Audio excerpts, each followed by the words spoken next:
All right. Chance the Rapper, Starline. Let's see, what's today? 13th.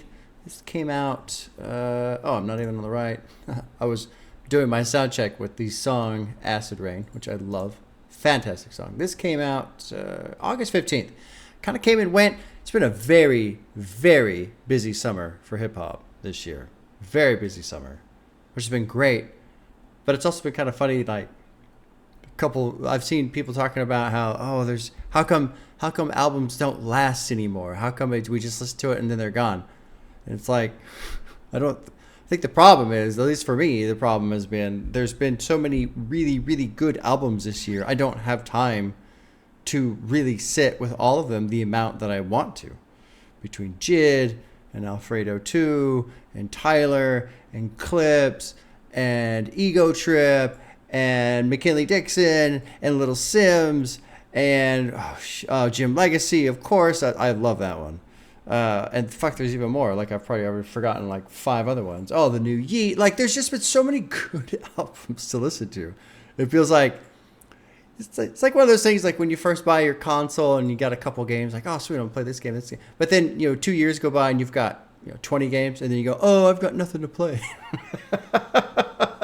I don't know how that works, but it always seems to work that way. Like, my Steam library is ridiculous. I don't even want to say how many games are in that Steam library.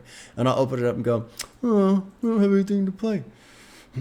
Anyway, wanted to come back to this. When it came out, people were talking about it a little bit. I did read about it a bit between today or yesterday, a couple days ago, and then a little bit this morning. And I wanted to check it out. I don't know much about Chance. I've heard 2 albums, Acid Rain and Coloring Book, or Acid Rap, Acid Rain. I can't remember. But I guess he had an album called The Big Day in 2019 that people hated. Hated, apparently. I haven't heard it. I don't know anything about it. But apparently it was not received well. And I was reading about this, looked him up a little bit. He's 32. It's been 5 years, 6 years. That's tough. One thing I talk about a lot with, I don't know how often, but anyway, self-doubt. Self-doubt is a motherfucker. And if you release an album, if you're a hip-hop artist and you're doing well, and then you release an album in your mid to later 20s and it does not get received well, that's tough. Yeah, that's tough. And so I'm very curious to check this one out. He's 32 now. And I like that. I like this a little bit on the older side, on the average, I suppose, just because hip-hop typically seems to be a younger person's sport, so to say. And I'm just curious to see what he has to say in this album. It's a little bit longer. We got 17 tracks, hour and 7-minute runtime. But I'm curious. I want to check it out, see how it sounds, check out more Chance. Haven't listened to a lot of Chance. Yeah, and then there's something about, I should have read it. Imagine that, me not reading all the notes entirely. I guess Starline, there was something in the 1900s, some initiative, I don't remember who proposed, but like the Starline initiative of somebody was trying to say, all the black people, we should just all pack up and go back to Africa, something along those lines. But that's about as far as I got in terms of reading. About 7 words. A good strong 7 to 10 words that I read. I'm a very in-depth reader, obviously. All right, let's check it out. Got some music to get through. First one is called Starside Intro. It's just Chance the Rapper, Peter Cottontail, and Dex Level are the producers. It's an intro, 3 minutes, 45 seconds. Let's drop in. Checking out Starline for the first time. Chance the Rapper. Here we go. I don't know what to expect at all. Surprise, it's the boy who lived. It's the West Chatham Santa with some toys to give. A 38 special, I call Noisy Cricket. I got a chain on now called Roy G. Biv. It's the new edition, like Poison, Biv, Bell, DeVoe. It's time to make that noise again. Lauren Hill says she see me on The Voice again. But this the end of the road like Boys to Men. You better use your pen, baby, use your heart, child. Where's your viewpoint? Where's your art style? Sometimes a teardrop can make your heart smile. Looking for a sign and he sends a star shout. Fresh off surviving the coup d'etat, the music music stop, you just might lose your spot. No fairy tale endings if you lose the plot. It's written in a notebook if you forgot. It's a love letter. I used to hate math, used to love letters. They had me in the class with the dumb niggas. This nigga come to class with an umbrella. This school, day walker, I'm a sun dweller. Until I met a brother Mike, he said, young fella, if you know me, it ain't funny anymore. If you owe me, ain't no running anymore. Interesting. Interesting.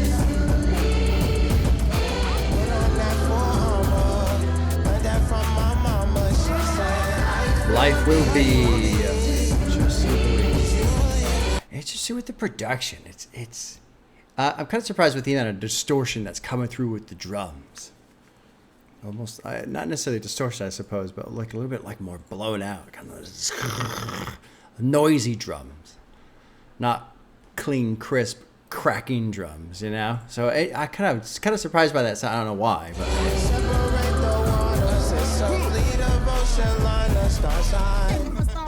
Working for stall line, taking for stall line, working for stall line, taking for stall line, working for stall line, working for stall line. And we back. Teachers got laptops, the kids got binders. Celebrity barber, my stars all lined up. The 3 went platinum, the 1 went diamond. I had an F minus, but that's behind us. My pen on paperwork, millions of dollars. Shout out to the fact that they still ain't signed us. No contract, no fine print, no lease, no co-signment. I emptied the safe for a case I ain't never been broken, but you don't know how broke I've been. Tell me how can you now afford to file divorce, the child support, the back door, take the trial to court. The writing's on the wall, baby, it's a fresco. It's a death note, it's a manifesto. Interesting. Good intro. Good intro.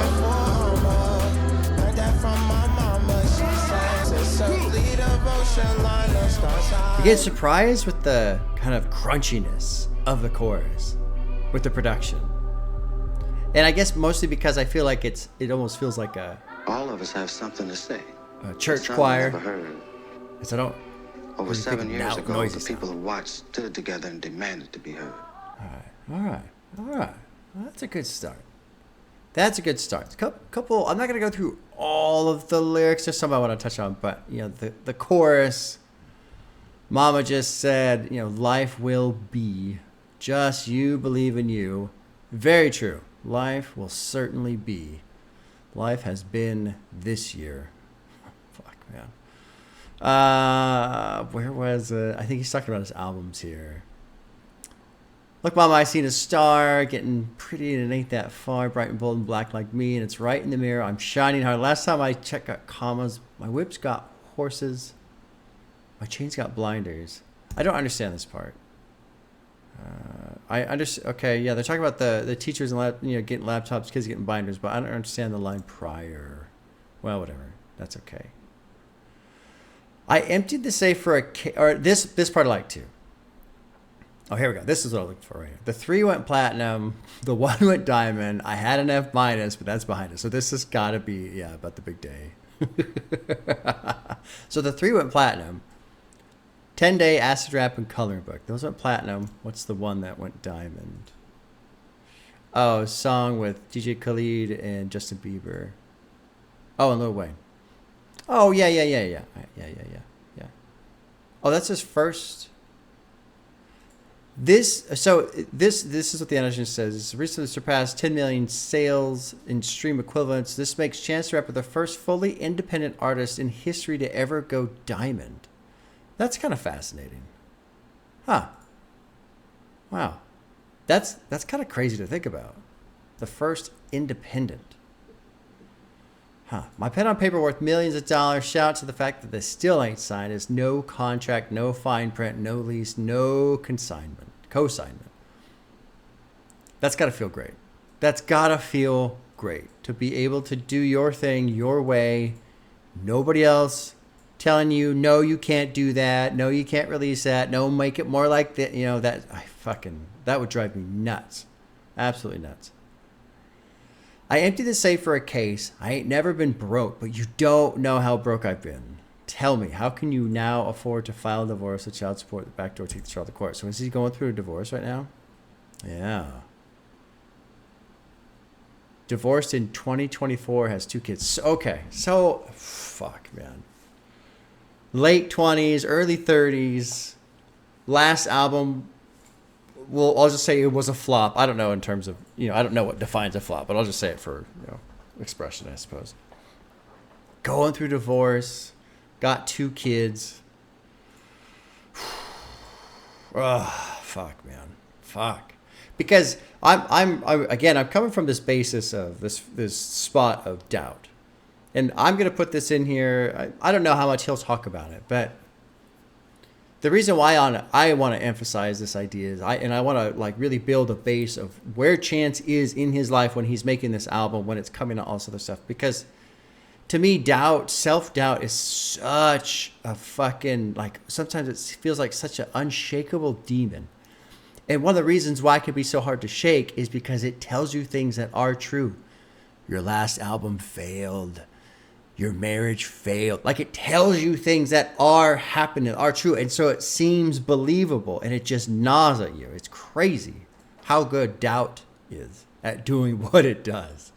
So I really want to focus on that just that idea. I'm not trying to like put it in here. If he talks about it, great. If he doesn't, okay, I'll try not to harp on it too much. But this is another reason why I wanted to approach this album, is just to see what he's saying as he works through this shit, and see honestly if this album, how much it touches on it. Fuck, man. Either I'm the best or these times it's good. There's only 2 reasons this shit could rhyme this good. Heavy's the crown. I'm ahead of my time. Left breadcrumbs when I read my rhymes. So if I catch a red dot to the dome, they'll find me with a note on my head saying, you read my mind. Okay. Well, let's go to track 2. Let's get opener. Track 2 is called Ride. It has Do or Die as a feature. I don't know who Do or Die is. Dex Level, Chester Ramper are producing. Here we go. Here's track 2, Ride.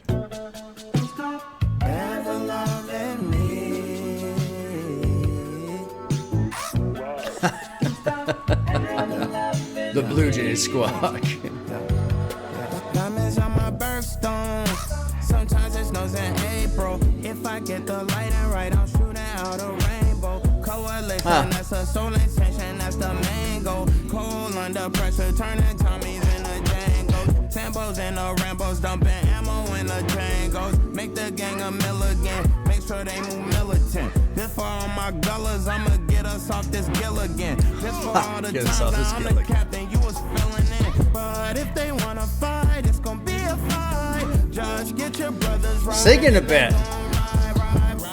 Not the world's best singer, but singing a bit. The program, I put you on a big screen. Tell all the squares that I've been to the mountaintop, and I know what I've seen. Whole lot of ghosts, but it's only one boat, and it's only one Noah, you know what I mean. Again, there's something with the production it's throwing me off just a little bit, because it has like this, like I feel like my aux cable for my headphones is dirty or something. Like there's just this kind of coarse grain over the sound, and it's not necessarily a problem, but to me on very first listen, to me it kind of like opposes, because when I hear this like slight distortion, crunchy-ish type dirty filter on the sound, I usually think of more of aggressive, anger, frustrated type of a thing. But what he's doing vocally and what he's talking about, well, I don't haven't been paying the closest attention to what he's talking about on first go, more listening to kind of his voice and his vocals. His vocally, I feel like it's more of a uplifting, inspiring sound. So those two sounds kind of collide a little bit with me. But let's keep going. When you're right up with the police, kind of emoji. Let me tell you what a real player told me. Keep your mind on the pivot, don't be tripping on the hate. Let me tell you what a real P told me. With the fees to the back, living out there, bitch, like I'm Goldie. I like his flow here. In the bottom of the bottom, I chose to die. Baby, make a wish and close your eyes. She jumped in the fender, then I told her. He's like submachine gun. We connect, we done overcame, got through that maze. Pope pimp ways, Cadillac days. I sit back, put on my shades. Then hit the block like gon' get some. I done had a good time on that run. I done hit the telly with the Henny and the pill. And the bad chicken got us strong. B-E-L-O, we so halo, we so I like that. Every day, though. Stack the netto, match them peso. Got some I like the turn on his voice here. Telling me we celebrities, and I know that, but you can hold that. Trust you gonna be alright. I like the chorus. Actually, I like the two verses too. The two feature verses sounded great. Just get your brothers right and they gon' ride. And Just get your brothers right and they gon' ride. it's funny because on the first time hearing the chorus, I was like, oh, he's singing okay. Second time hearing the chorus, I actually like it more. So I got you. I don't know. I got used to it. I don't know what it was. The first time, I think maybe on the first go, I was a little more dialed in on the.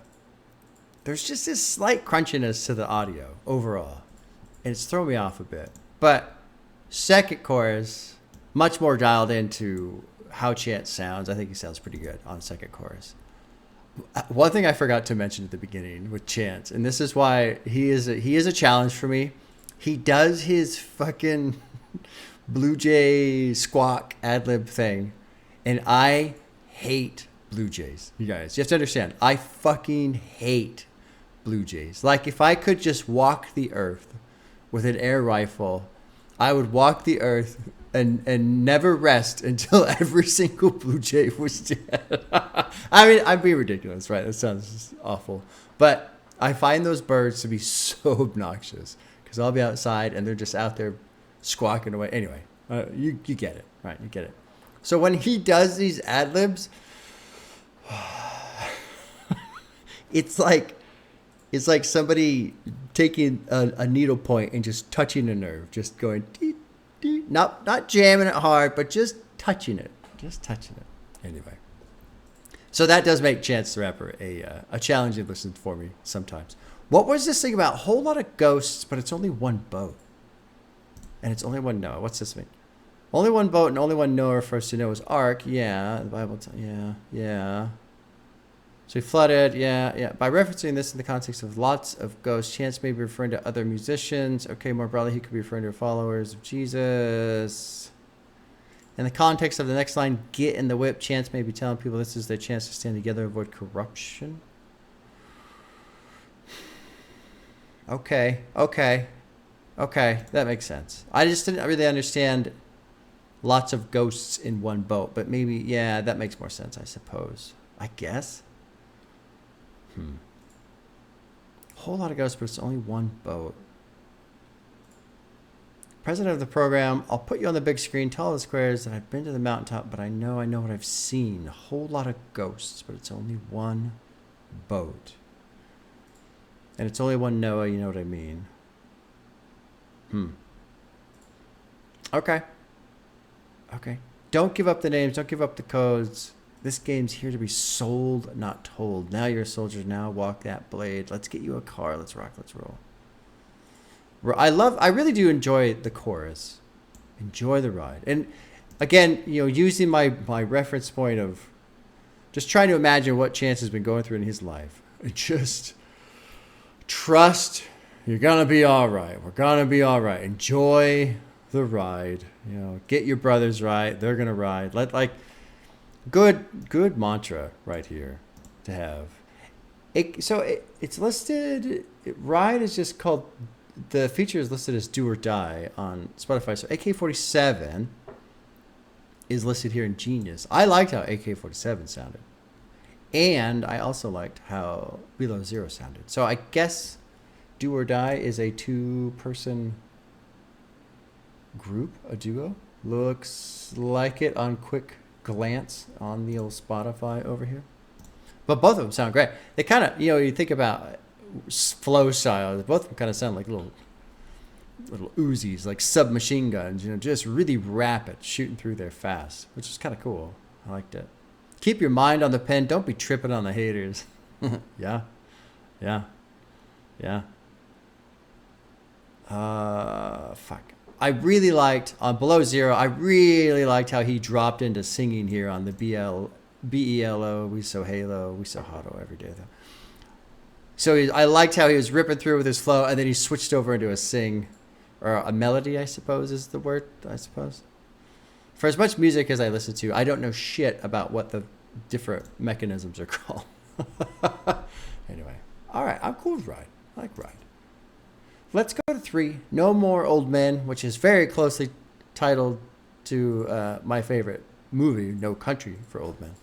We've got a load of producers here. We've got Rodney Jerkins, Ryan Douglas, Demi, I don't know, Michael on the beat, XY Nothing, Casey the producer, Shanker.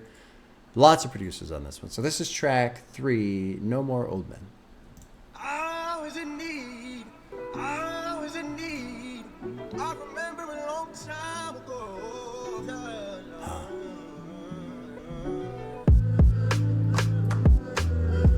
Here we go. So this is nice, clean drums. And I'm glad it sounds this way because I was starting to wonder, are my ears shut? I'm just hearing noise that isn't there. Kids don't got a chance no more. They ain't even trying to free the old man no more. One day it won't be no old man no more. Mr. Darden used to take the bus over from Halstead.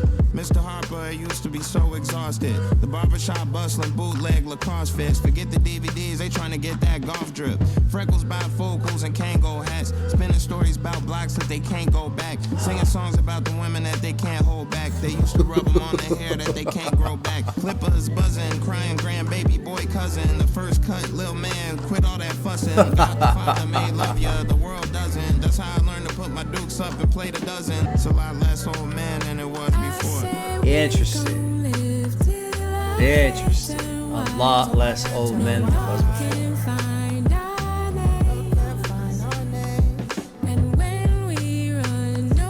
Love this part. Love this part. It really would sound amazing.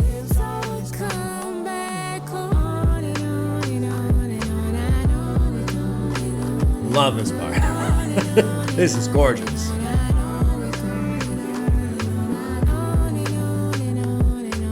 I used to play Street Fighter with my play cousin. Now the streets are how you playing with your real cousin. They said the world didn't love me and it still doesn't. I guess that real old love wasn't real, was it? The president's passed, the future is sick. The culture gave us cut out life-size funeral pics. Where's your instincts, nigga? Act like you forgot. It's the 4 black commandments, man. You know how we rock. It goes 1.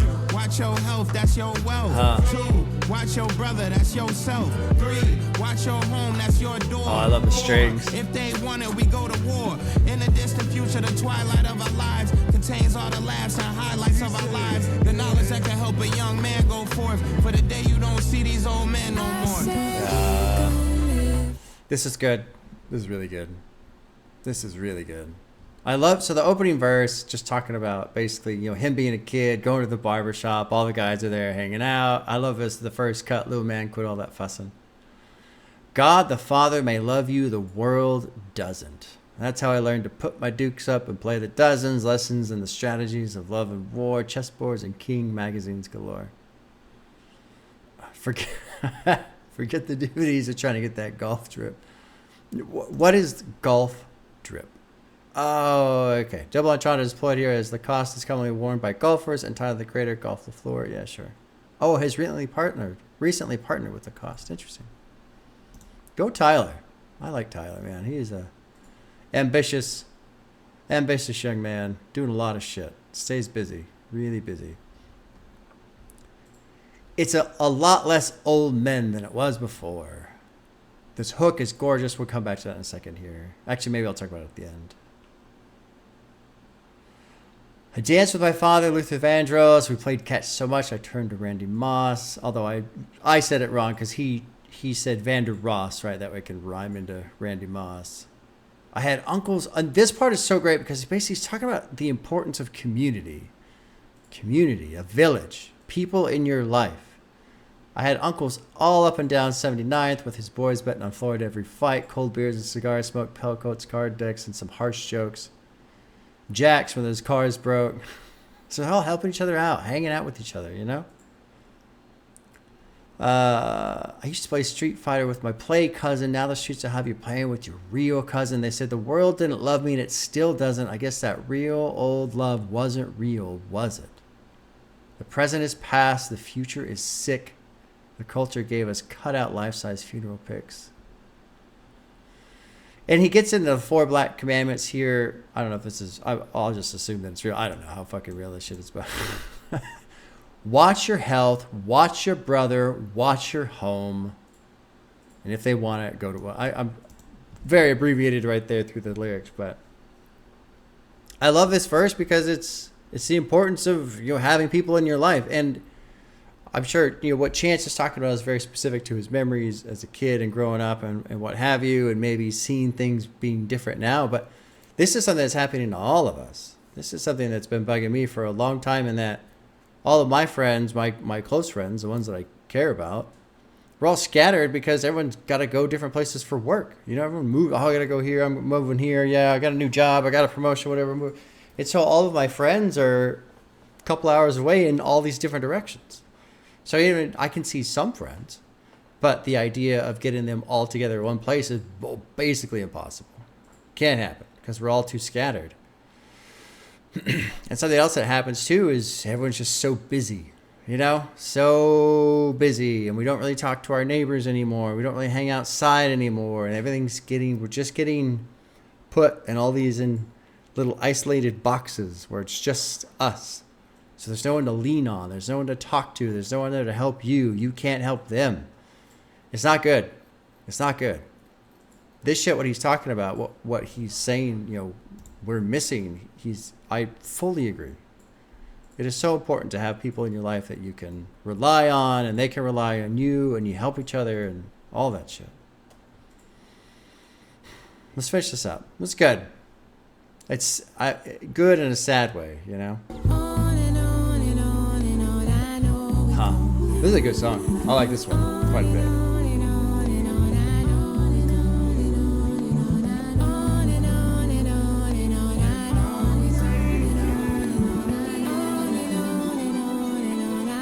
Strings.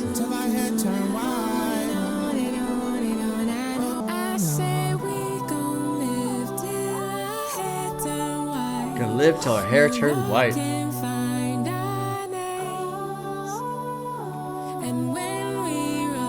really like that. They cleared out the production and just let it be vocals here.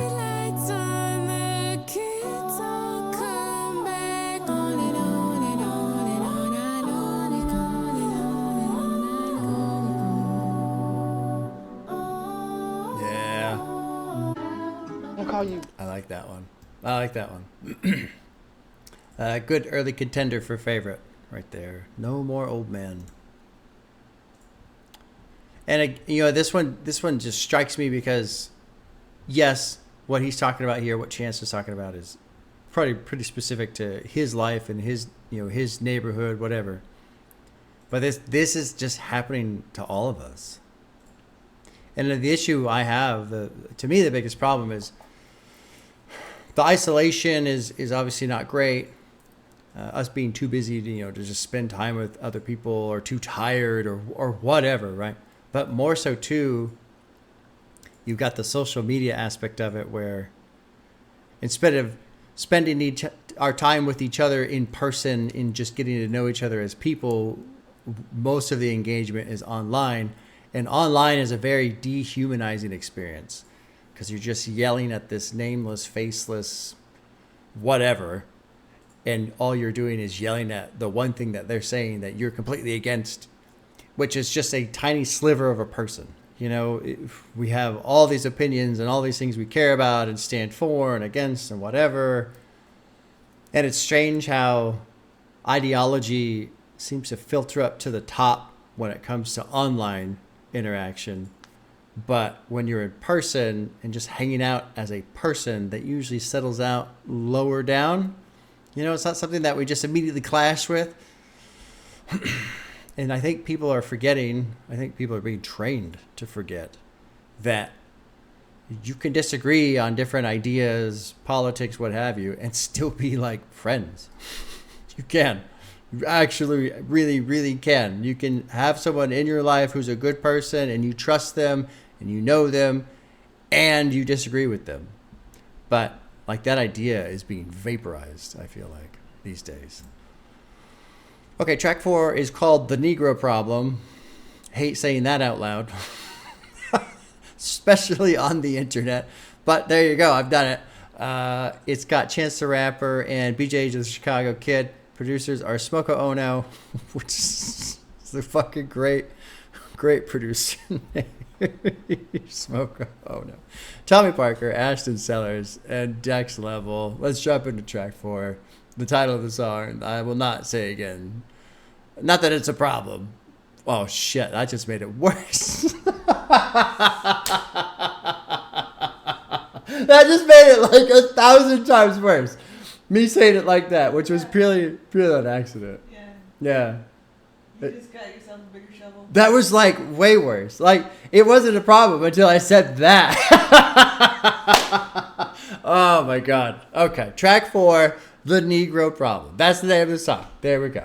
I'm gonna call you black, you a Negro. You sound like them kids in school. You ever know them dudes that get mad, the motherfucker, right? Oh shit. Say, black boy. Say, man. What you mean, black? You know it's dirty when the sink dirty. Nowadays you 13, you gotta think 30. Can't be out here sitting waiting on the next man. Wake up early, hit your reps, cook the eggs, man.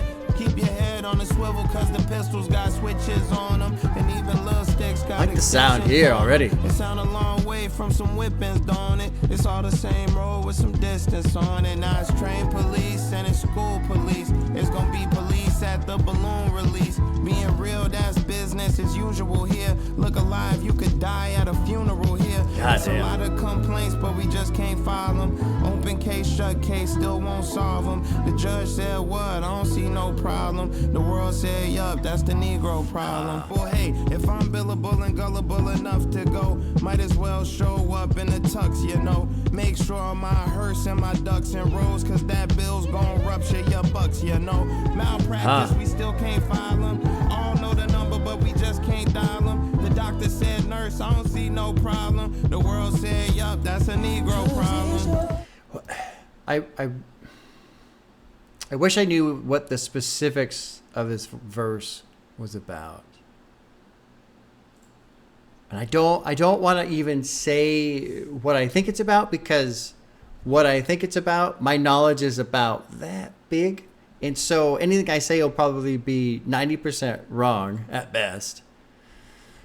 But let's touch on the general theme of the song here. Because let's go to verse 1. You know, this part right here.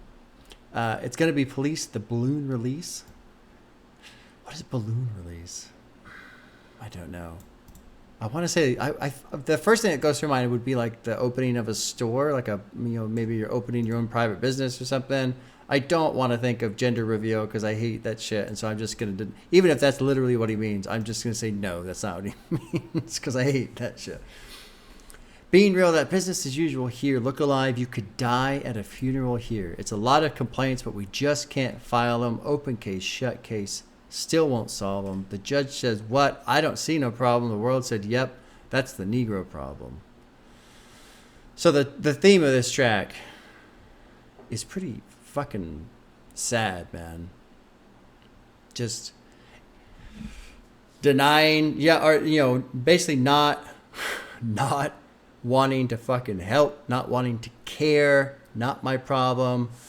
And the other thing too is there's been plenty of shit in history that kind of shows that this problem is by design as well. So of course there's no surprise that the people that design the problem have no interest in helping to solve the problem either. It's fucking sad though, man. And I don't think we've gone through this chorus yet, but I'm just going to read it now because it's your problem. Even though we are the same, we don't feel your pain because it's your problem. Even though it's in your face, we don't share your pain because it's yours.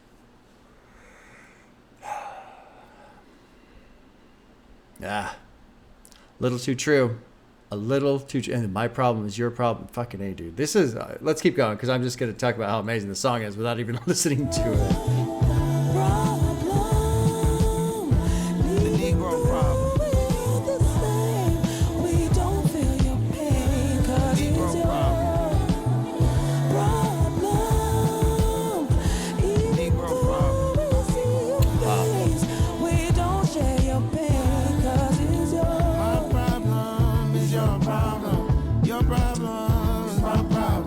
This sounds great right here. Your problem is my problem. Say when they kick his ass, I let him go. When it's time to stay or when to go. Street lights say when to come home. Stealing shit from the corner store. Remember the first time that you fell in love. Your favorite song on the radio. This is beautiful. I mean, it's sad, but it's also beautiful. your problem is my problem. My problem is your problem. Your problem is my problem. My problem is your problem. Love that little bass line tucked away in there. My problem is Always love me a bass line. your problem is my problem. We are people of the universe. Life is beautiful. My parents go, that nigga crazy. Richard Pryor. That's a good track too, man. You know something. I hope I'm not reaching too far with this, but something that I find beautiful about this song is obviously the music. The music is beautiful. The production is beautiful. The vocals are beautiful. But this whole refrain, my problem is your problem is my problem. This bridge was great too, you know. Because it's kick his ass or let him go, when it's time to stay or when to go. Streetlights say when to come home. Stealing shit from the corner store. Remember the first time you fell in love. Your favorite song on the radio. Hanging out with nowhere to... Like, he's just reminiscing on all these things that all of us enjoy. All of us did. You know, it's just kind of being young and growing up and all that shit. And then getting into this, my problem is your problem is my problem. What I really love about it, aside from kind of the reminiscing, is there feels like there's an air of forgiveness there. Of, you know, you go through these first couple verses and it's like clearly we have a group of people that are ignoring someone else's problem, saying it's their problem, not my problem, you know, that kind of a thing. And he's done a good job of putting the pain in that. But then on the second half of the song, even though the pain is there, I feel like he's trying to kind of rebuild a bridge, put a little bit of forgiveness in there, try and show the humanity, essentially. And this outro with Richard Pryor is kind of perfect too. Talking about they'd come through all dressed in this really nice African shit, you know, peace, love, black is beautiful. And the parents be like, he's fucking crazy. That's pretty good. That's good. It's a little bit of levity at the end there, which is important too. This is cool, man. I'm enjoying it. I'm glad I sat down with this. I'm glad. Let's go to 5. This is Drapetomania, I suppose is how you pronounce it. I don't know what the fuck that's supposed to mean. We got Chance the Rapper and Baby Chief Do It featured.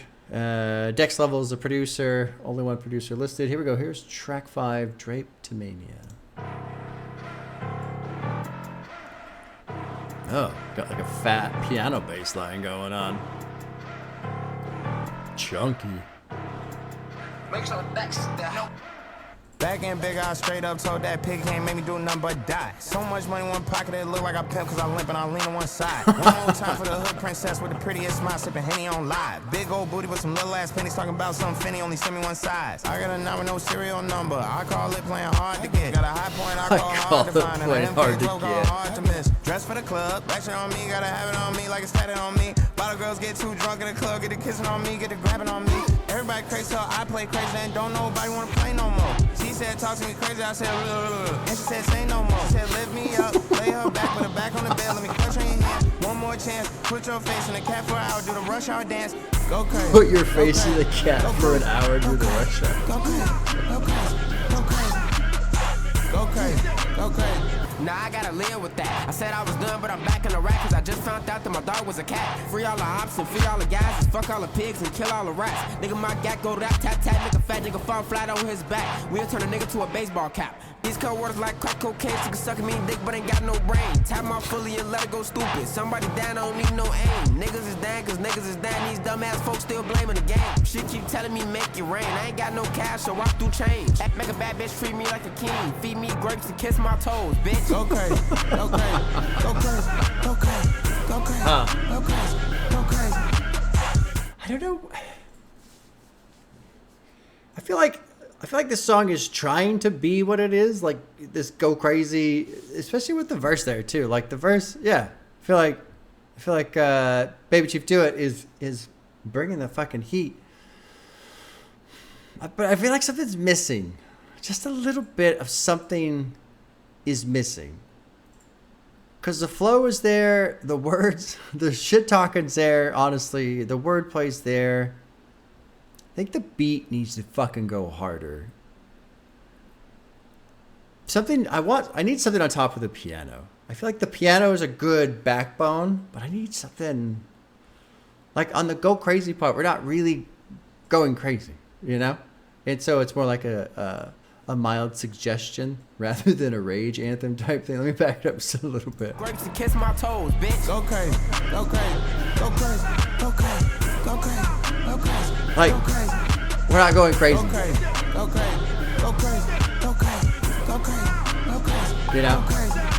I think that's what's getting me the most right here with this track is all of the instructions are there, but we're not actually doing the thing. We're mentioning go crazy rather than just going crazy.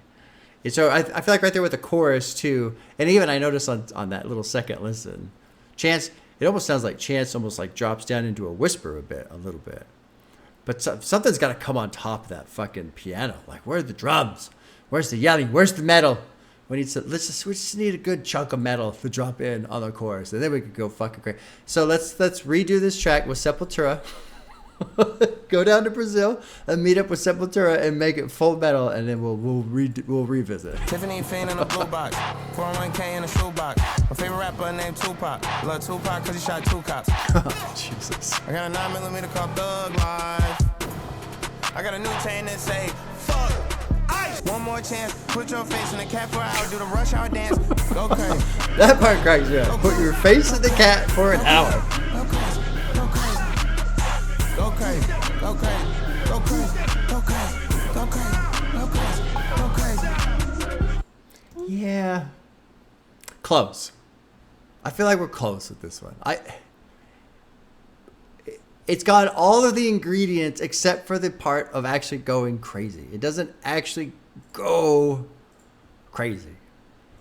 So yeah. But it's weird. Like, I also feel like I'm being overly critical about it, you know, and sometimes I'm like that. First listens are tough. Some first listens are pretty tough sometimes because I've said things about songs in the past and then like this same fucking afternoon, you know, like 4 hours later, I listen to it again. I go, what the fuck was I even talking about? Like, this is a great song. So I don't know. But on first listen with this one, yeah. I need a little bit more to go crazy. It just right now, I just feel like this is a good idea. I'm gonna write this down as something to do later when I get the chance, rather than being inspired to do it right now as I'm listening to it. I met a bad bitch off Instagram. She catfished me, but I still went crazy. Love it. I said I was done, but I'm back in the rack because I just found out that my dog was a cat. I like that. Free all the ops, free all the guys. Let's fuck all the pigs and kill all the rats. I don't understand this. We're going to turn him into a baseball cap. What does this mean? Oh, a hole in the back of the head. Okay. Oh, okay. Yeah, that makes sense. How did I not? I should have known that. That seems pretty easy to understand. Oh, well. She could suck a mean dick, but ain't got no brain. Oh, God. Yeah, close. This one was close. It's just missing the actual part where they go crazy. Well, they're going crazy like everywhere else except the music. The music, it was just a little not crazy in a sense. All right, let's go to 6. This is called Back to the Go. Vic Mensa is being featured. I don't know Vic Mensa. He's from Chicago, says here. Producers are Styx and Ephra. All right, here we go. Jumping to track 6. Back to the Go.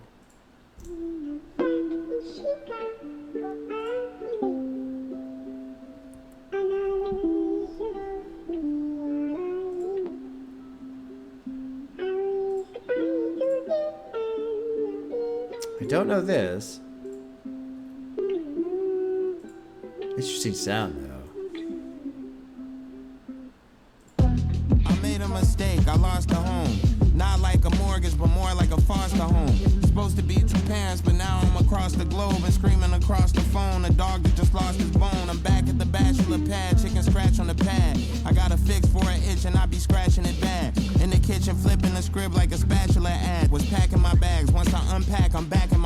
Square one, ground zero. The homeless hometown hero. I was transient, only in a family sense. I fall on my face sometimes. I look at myself, I cry sometimes. I need a little space myself. I pick up myself, I'm right sometimes. Tell mama I'm back in my room. I'll be packing up soon. I just need to lay low. Anyone asks if you see me, say no. Been around the board, now I'm back to the go. Pull counter stiff right, nigga, no time to dodge. Took some time pumping iron in my mom's garage. Then I'm back to the future, this a time machine. Back on my feet, this a time massage. Surprise, it's the boy from the premature burial. Fresh off the boat with a story and a stereo. You bound to see tears if you ball enough. They say the harder you fall if you tall enough. And I fall. This first verse, pretty good. I made a mistake, I lost a home. Not like a mortgage, but more like a foster home. So he's talking about his divorce here. Supposed to be two parents, but now I'm across the globe and screaming across the phone, the dog that just lost his bone. I'm back at the bachelor pad, chicken scratch on the pad. I got a fix for an itch, and I've been scratching it bad in the kitchen, flipping the script like a spatula ad. Was packing my bags. Once I unpack, I'm back in my bag.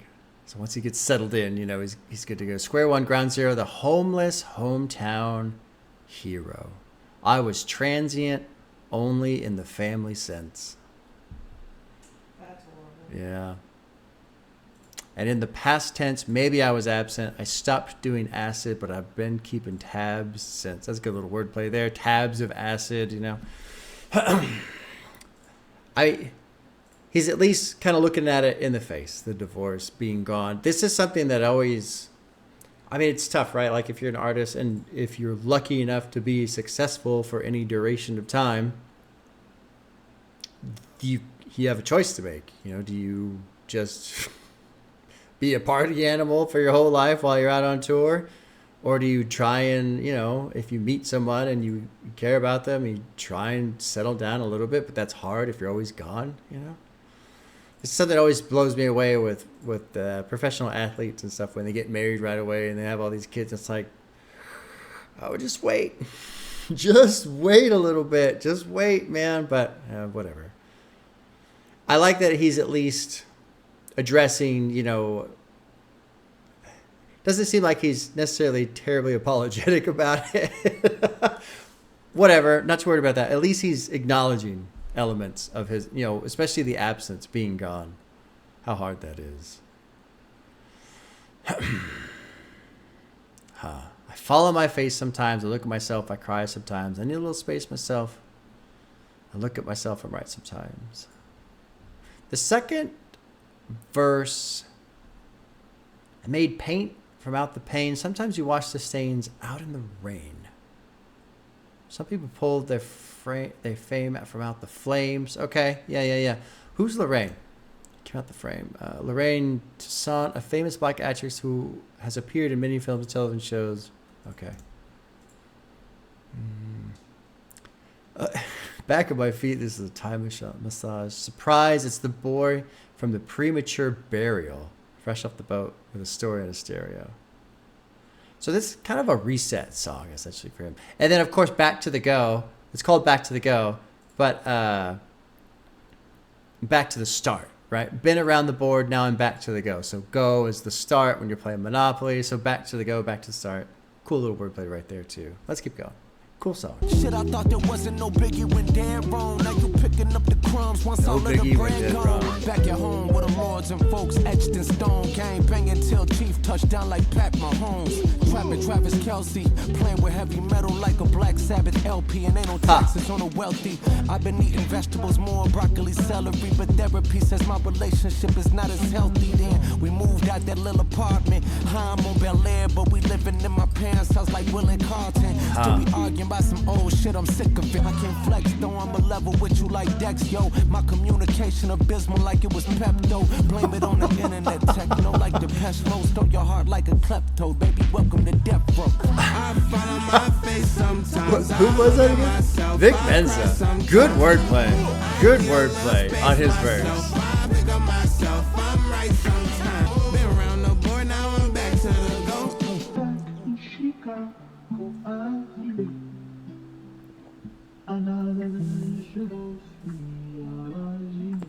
I like that one too. I like Back to the Go.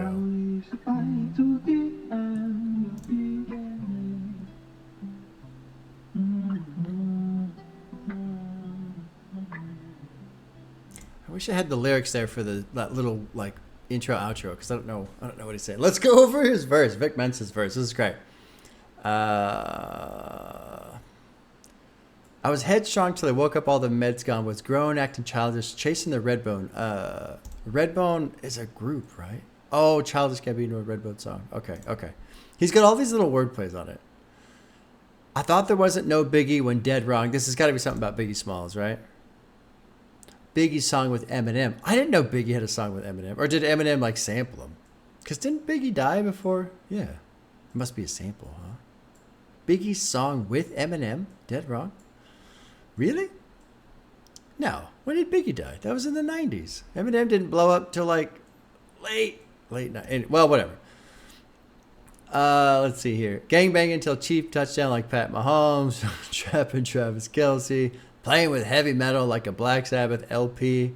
Ain't no taxes on the wealthy. I've been eating vegetables, more broccoli, celery, but therapy says my relationship is not healthy. Then we moved out that little apartment. How I'm on Bel Air, but we're living in my parents' house like Will and Carlton, so that's Fresh Prince. Still arguing about some old shit. I'm sick of it. I put you in Chanel, but you're still tripping off ridiculousness. Moved you to the West Coast. So Chanel West Coast was like that co-star of the show Ridiculousness on MTV, which is basically just watching YouTube on MTV. And last time I saw MTV, I was at a friend's house, and he just like put it on. But he pulled up the guide, like he just pulled up and all it was like the next 4 hours was shows of ridiculousness. So we're watching MTV to watch YouTube, basically. It's just fucking weird. Like, I can't believe that's a show, essentially. But whatever. It ain't about the money, though. Because even Jeff Bezos' wife got up and left, yo. My communication was abysmal, like it was Pepto, so Pepto-Bismol. Oh, God. That's good shit. Blame it on the internet. Techno like Depeche Mode. Stole your heart like a klepto. Back to the Go. Good track. This is pretty fucking solid. You know, that was another thing when I was... I don't know if I mentioned this earlier. When I was looking up this album a bit and kind of looking into it, reviews on this have been pretty mixed. And... it's not anything terribly new. When new albums come out, I always see the same thing. People say it's amazing, album of the year. People say it's great. People say it's mid. People say it's trash. Like that's just every single opinion that can exist does exist for every album that comes out.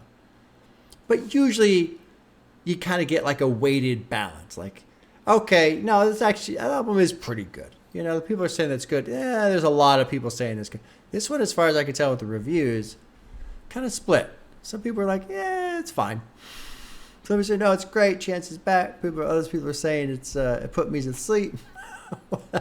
There you go. But kind of curious with it, just because it seemed like overall, not really a strong region of opinion in terms of great, terrible, whatever, you know? But so far, I'm enjoying this. Pretty good. This is track 7, The Highs and the Lows. It's featuring Joey Badass. We got Dex Level and Chance the Rapper producing. I think this was a single based off of some of the streaming numbers. So let's drop in. Here's track 7, The Highs and the Lows.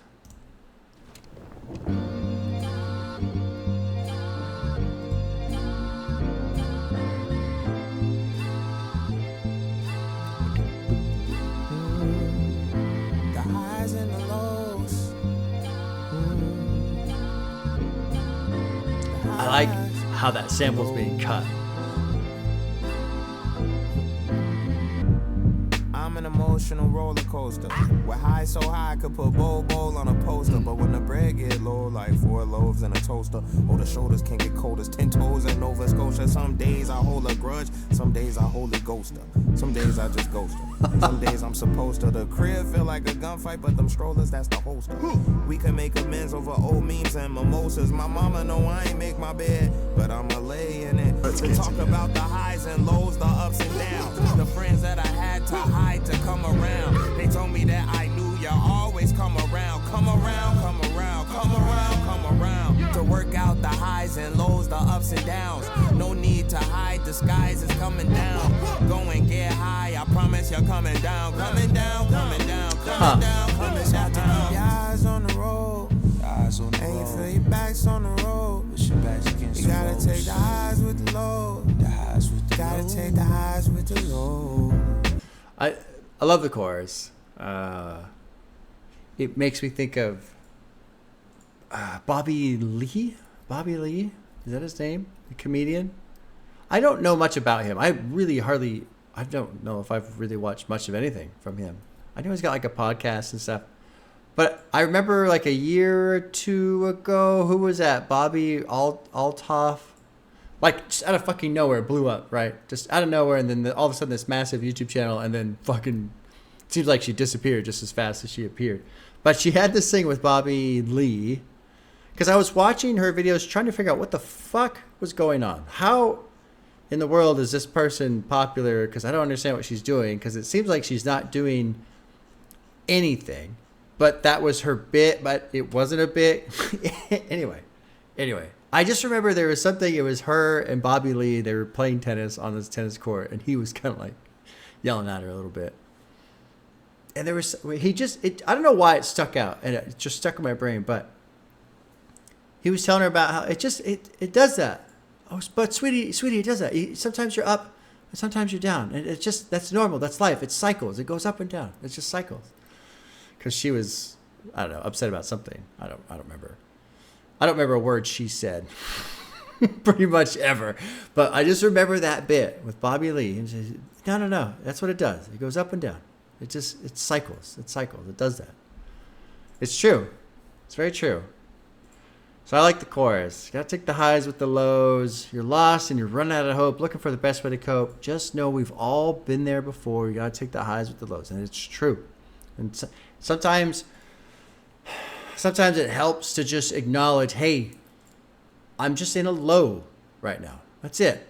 Nothing's wrong. I'm not broken. I'm not doomed. I'm not cursed. It's just we're kind of in a low right now, and we got to work through it, and then we'll come out of it. And that's it. That's all it is. Sometimes it takes a little bit of time. You got to go through a cycle, and then you keep going. That's it. All right, let's check out what Joey Badass has to say. Let me back it up just a little bit so I don't step on his verse entrance here. I was feeling lifeless, I had to cut my vices. Now the feeling that I feel is priceless. In the spirit want me to be righteous. Love the piano. But I know I might just relapse, get sucked in these devices. Got so used to feedback, I couldn't tell what mine is. Sometimes all the outside noise just really blinds us. Beware, believe none of what you see and half of what you hear. The best things in life on the opposite side of fear. I swear I see it clear like after the storm. Still you can't stop the rain like the loose end song. My word is born like James, yo, I couldn't complain. Cause even when I did, niggas really couldn't feel my pain. That's the type of shit that drive a nigga insane. Wanna be numb, now your thumb back, flicking the flame. Back to square one, trying to overcome what you became. Like they was right, I guess you never gonna change. I guess you never gonna. This is a great track. I like this one a lot. Go and get high, I promise you're coming down, coming down, coming down, coming down, coming down. That part's great too. Go and get high, I promise you're coming down. John's the rapper. Joseph Badman, yes.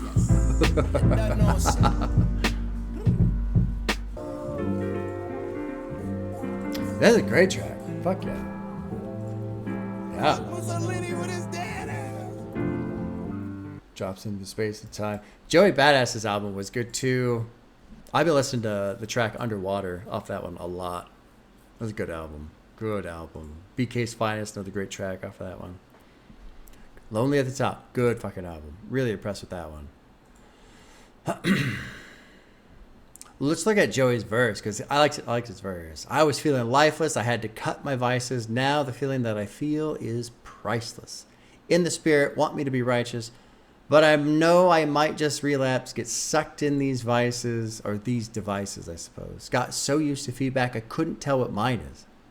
Love that. Love that. Got so used to feedback, I couldn't tell what was mine. I mean, that's something that's difficult with just opinion in general, especially if you're doing anything online. Oh my God.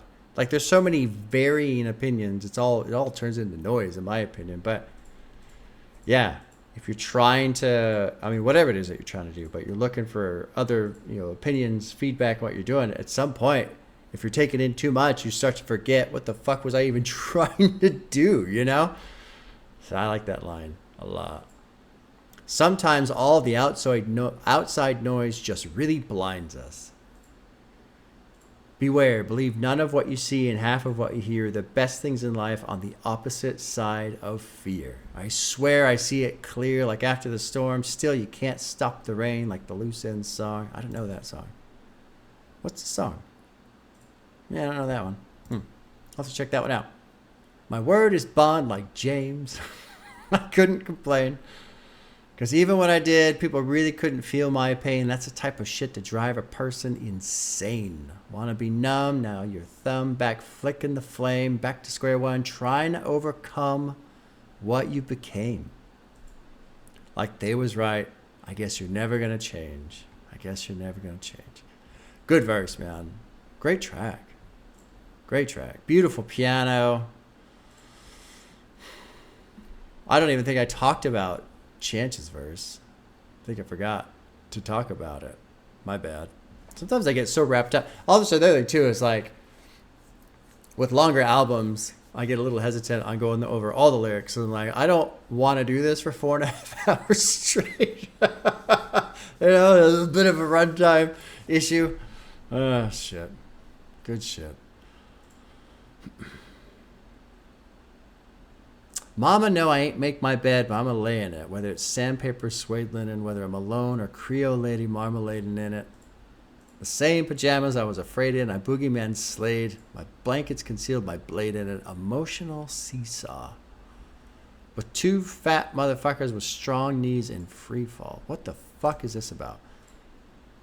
Chance is using the image of two fat motherfuckers on a seesaw to describe emotional seesaw.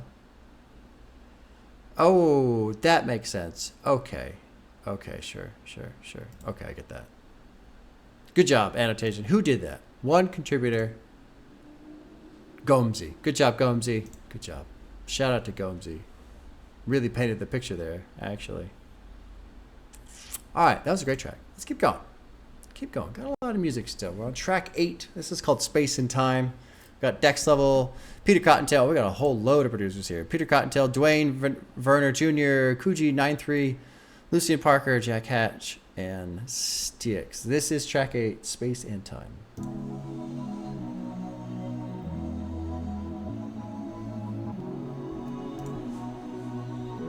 I like this cover. Although I don't know why. Maybe I just like the art style. One day a man walked back by the crib where we would one day raise a fam. I've been around the world, done all the things I can. I'm a giant now, I can't wait till you see how big I am. Shipwrecked on an isle about a mile outside the moon. Good little clickety clack from the drums here. Jones, I took the throne on distant shores. I grew up fast, I bumped my head, I hit the door, I jumped the porch, I upped the score, my sweet Penelope, that's for sure. I jumped the gun, I took the bait, those sirens came and serenaded me to sleep. They whispered songs, I sang along, I'm falling deep. I took my time under the stars out of place. I was gone, I would hope that you wait, but I know that space and time go wherever you follow. Can't waste your tomorrow. This mission Apollo. The Apollo mission was the mission to the moon, right? Yeah, touch the moon. Okay. This second verse is pretty good. I like the second verse. Shipwrecked on an isle about a mile outside the moon. I went to war. Some Emperor Jones. Who's Emperor Jones? Emperor Jones is a 1920 tragedy by American playwright Eugene O'Neill. It follows Brutus Jones, a clever and confident African-American who once worked as a Pullman porter. After killing another black man during a dice game, he is imprisoned but later escapes to a remote, undeveloped Caribbean island where he crowns himself emperor. Okay. And the annotation keeps going. That's pretty long. I'm going to skip the rest there. I took the throne on distant shores. I grew up fast. I bumped my head. I hit the door. I jumped the porch. I upped the score. My sweet Penelope, that's for sure. What's this about Penelope? Penelope is Odysseus' loyal wife who stayed faithful to Odysseus for the 20 years he was away. Okay. Okay. Yeah, so verse 2, basically, he's just talking about his relationship with his wife. Well, and more so his side, what had happened. And this is the part I like the most. Those sirens came and serenaded me to sleep. They whisper songs. I sang along. I've fallen deep. So the sirens here, the mythology of the sirens is that Greek? Are sirens a Greek mythology? We'll say yeah. I don't know. With 100% maybe. There's absolutely a chance that's Greek. Anyway, the whole thing with the sirens it's these beautiful like mermaid women looking things, and they sing these songs to the sailors, and the sailors are lured in and drawn in, and then the sirens eat them because the sirens are monsters. Google says Greco-Roman. Greco-Roman? So Google's half right because it's Google says Go- they're non-committal. they're half right Greek. because It is Greek. Greek. Wikipedia says Greek. I was right. The bald man was right. So anyway, think about, temptresses, vices, being on tour, shipwrecked on an island outside the moon, being far away. Those sirens came and serenaded me to sleep. They whisper songs. I sang along. I've fallen asleep. I took my time under the stars, out of place. I was gone. I would hope that you wait. But I know that space and time go wherever you follow. Can't waste your tomorrows. The mission Apollo. Anyway, let's keep going. I just want to touch on the sirens part. I like that part.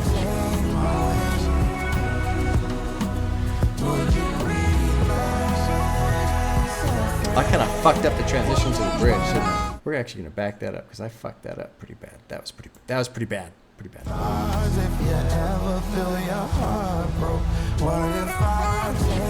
That's better. That's better.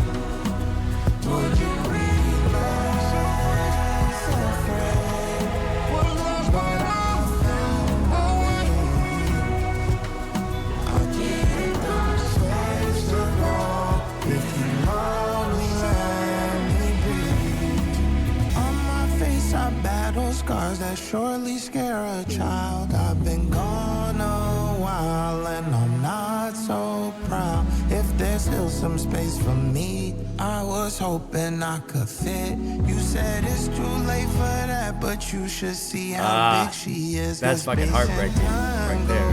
Whether or not you call, don't waste your sorrows. We'll be in Chicago. What if I change my ways? It's a sad song, man. Fucking sad song.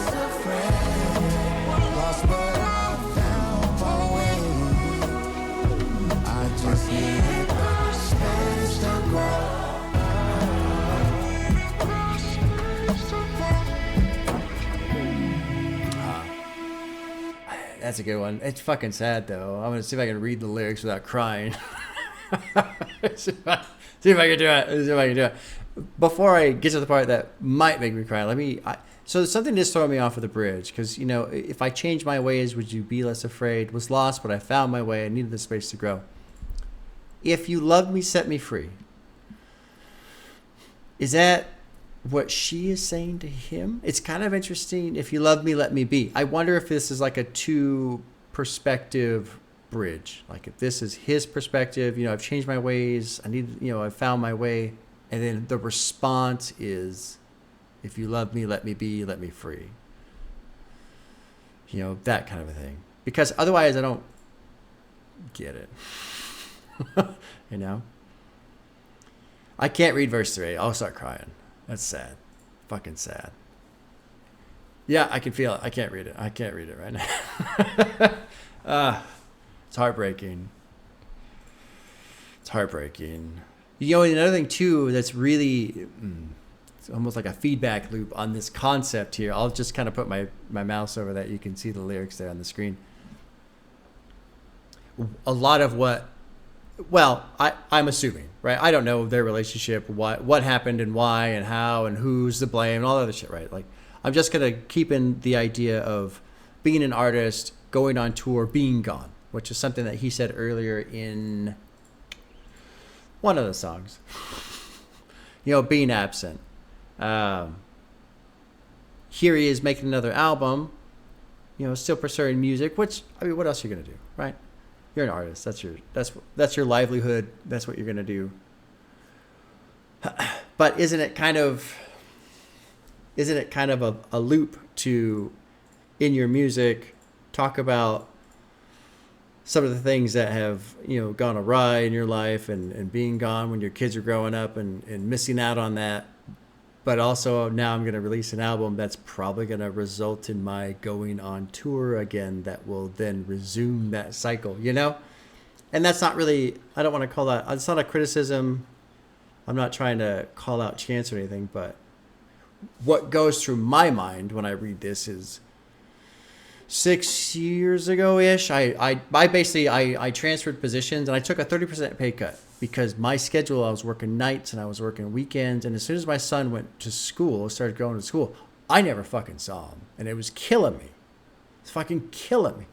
And so I was like, I gotta get out of this. I gotta get off night shift. I gotta get off these fucking weekend bullshit. And it's like, okay, we're gonna take a big pay cut. And it's like, well, okay, we'll figure it out. And we did. It was the best fucking thing I did. It was the best fucking thing I did. I remember it was a month into the new job. And I was like, holy shit, already. I can tell huge difference with my relationship with my son. How he was around me, how I was around him. Sleeping at night, like a huge, huge, huge change. Best thing I ever did. Best thing I ever did. So that's why that hits hard right there for me. Anyway, good song. Good song. I did it. I did it without crying. I did it. Did you hear me at that one point? Mm-hmm. Yep. Mm-hmm. So my wife knows me very well. She knows when I'm right. That's why I didn't look at you. Because I was like... Oh shit, he's not going to be able to do it. He's not going to be able to do it. Yeah, He's so crying. I'm just going to... If I look at him, it'll probably fall apart. I will. Teetering on that edge. Teetering on that edge. Yeah. Do you know what the internet calls it? When I do it, when I cry, it's sideways, Bob, because I could never look at the camera. I had to turn away, and I get sideways, Bob. Good song. The space and time element too. Space and time goes whether or not you call home. Don't waste your sorrows. We'll be in Chicago. But I like just the space and time. The idea of it does just keep going. No matter what, no matter how sorry you feel for yourself, no matter how much you try to ignore it, whatever, time just fucking keeps flying by. Mm-hmm. All right, let's go to 9. This is Link Me in the Future. Producers are Smoko Ono, Garen, Sam Barsh, and Dex Level. Here's track 9, Link Me in the Future.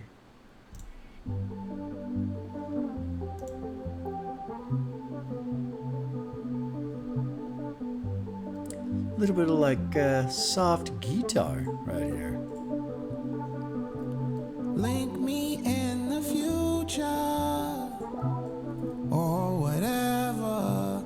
I'm sure I'll be right here waiting on forever.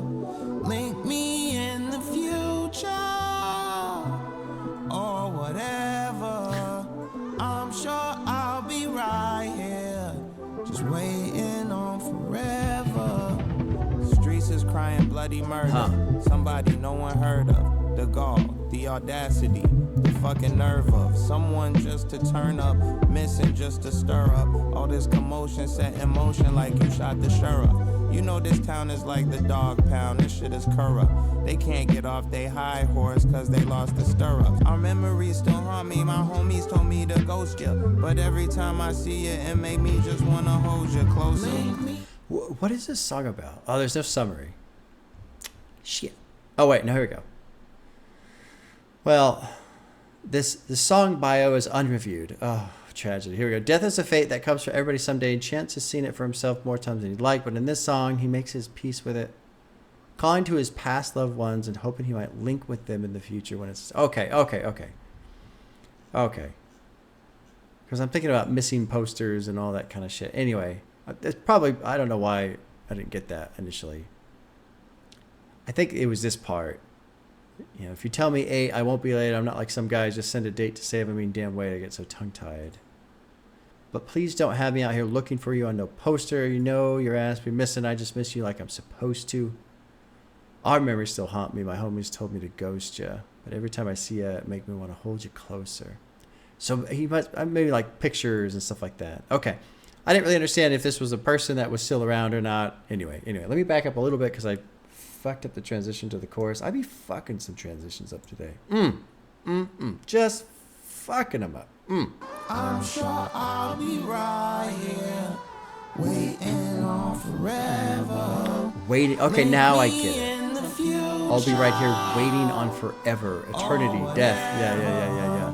I'm sure I'll be right here, just waiting on forever. Whoa. Yeah, that hard hit right there. We keep our pictures, the obituaries, programs from funerals like Miss Brown had them stacked up on her old grand piano in that living room where once upon a slow dance, her husband kissed her tears, his portrait sings a silent slow jam. No honorary when you have to bury old friends. My heart was heavy, had to carry him with both hands. Young and scary, we was wary of the romance. The world's on fire, girl, you marrying a snowman. I heard grief is love in a thunderstorm. And death is really nothing different from the norm. And everybody at the end get what's coming for 'em. Either God got some loving or an oven for 'em. So if we isn't on the same flight, on the same night, I'ma wait, sit around and hang tight until the day we become the same height. Oh, until the day we become the same height. 6 feet under. In the future, waiting on forever. Huh. Interesting sound with the vocals there. I'm gonna nitpick. I don't really like the flow through verse 1. Or verse 2. I don't like the flow through the verses. I've never really liked a flow where it feels like I'm rapping, but it's spoken word, and it kind of sounds like this, but I'm not just talking. I'm actually rapping, but I'm not. I've got a flow, but I don't. I can't figure out like what lane we're in when that's happening. And so the verse 1, I feel like I really hear it. Verse 2, not as much, but it's still there. Basically, I just don't want it to sound like somebody's reading to me. That's what I don't want. So I feel like sometimes Chance does that, and I don't, whatever. It's his style. It's his way of doing stuff. The reason why I don't want to like nitpick on that is because I like what he's fucking saying. I feel like the writing is really good, especially when you get in the second fucking verse, man. We keep our pictures, the obituaries, programs from funerals, like Miss Brown had them stacked up on her old grand. And then I like how he crosses the bar line. A piano in that living room where once upon a slow dance, her husband kissed her tears. His portrait sings a silent slow jam. No honorary when you have to bury old friends. My heart was heavy, had to carry him with both hands. So that's a pallbearer, I suppose. Young and scary, we was wary of the romance. The world's on fire, girl. You're marrying a snowman.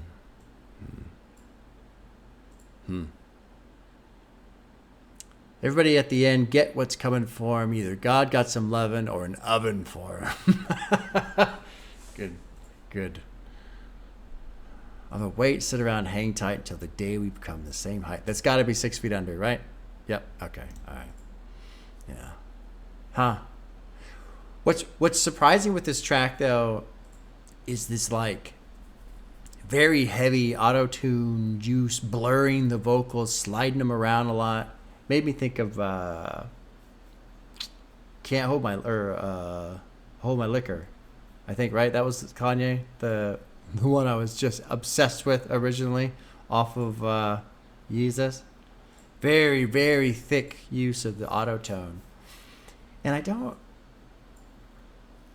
curious as to why. The bridge is interesting too. Got tired of looking back, sore from looking back, got tired and took a nap. Got pride, took it back, got tired of looking back. I feel like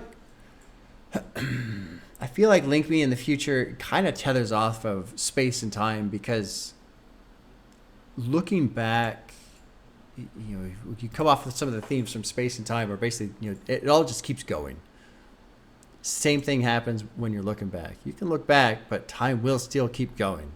So if you spend a lot of time missing what's already gone, you're also missing now what is actually happening as well. So it's just one of those things. Well, let's keep going. Good writing on that one. This one's called Gun in Your Purse, which is track 10. Dex level, we got, Young Thug's on here, Tia Kareen. Is a name, boy, this person's name was, someone was just talking to me about her. I think she's got an album coming out soon. I think so. Anyway, producers, Dex level, Tommy Parker, and Beza. I don't know that. I don't know if I've ever heard Tia Kareen either. Young Thug I'm familiar with, obviously. Let's jump in. Track 10, Gun in Your Purse.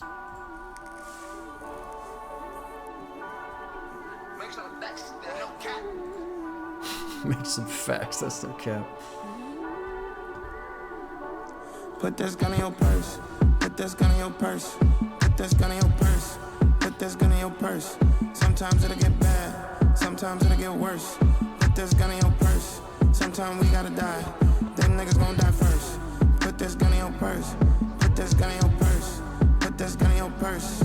Sometimes it'll get bad. Sometimes it'll get worse. Sometimes we gotta die. Them niggas gon' die first. Put this gun in your purse. I don't want nobody but you. Trust for a girl, I catch a body but you. If I did that time, it's probably about you. Hold this down, I worry about you. Teach how to aim, can't teach how to shoot. Teach how to aim, can't teach how to shoot. Teach about the game, can't teach how to hoop. Swing through the lane while you hang out the roof. It's a bumpy ride, you be alright. You can hang that straight, still ain't got the boot. 102 doors, still ain't got the coupe. 1-2 words, still ain't got the coupe. Nigga, put this gun in your purse. Put this gun in your snake. Put this gun in your bird. Murder like UGK. Murder. Put this gun in your purse. Shit went to worse. She said it worked. Call for real up. Call for real. I need something to hold my K. I need a trunk. I need some big shit. I need brown old Louis. I feel like a bum. I'm about to join a shootout. Nigga, I told my mama. I say, gun in your purse. I lost a couple friends, but the ops died first. She was like, wow. She said it worked. You're like a freak elite. AK squirt. I'm really trying to dial into the metaphor here. Is there a summary for this one? Probably. Let's go to the bottom. Let's see what we got. No bio, no summary. You'll put this gun in your purse. Sometimes it get bad, sometimes it get worse. They're gonna die first. Sometimes we gotta die. They're gonna die first. The metaphor, very straightforward, like a defense mechanism. But you get this part's interesting. Teach you how to aim, can't teach you how to shoot.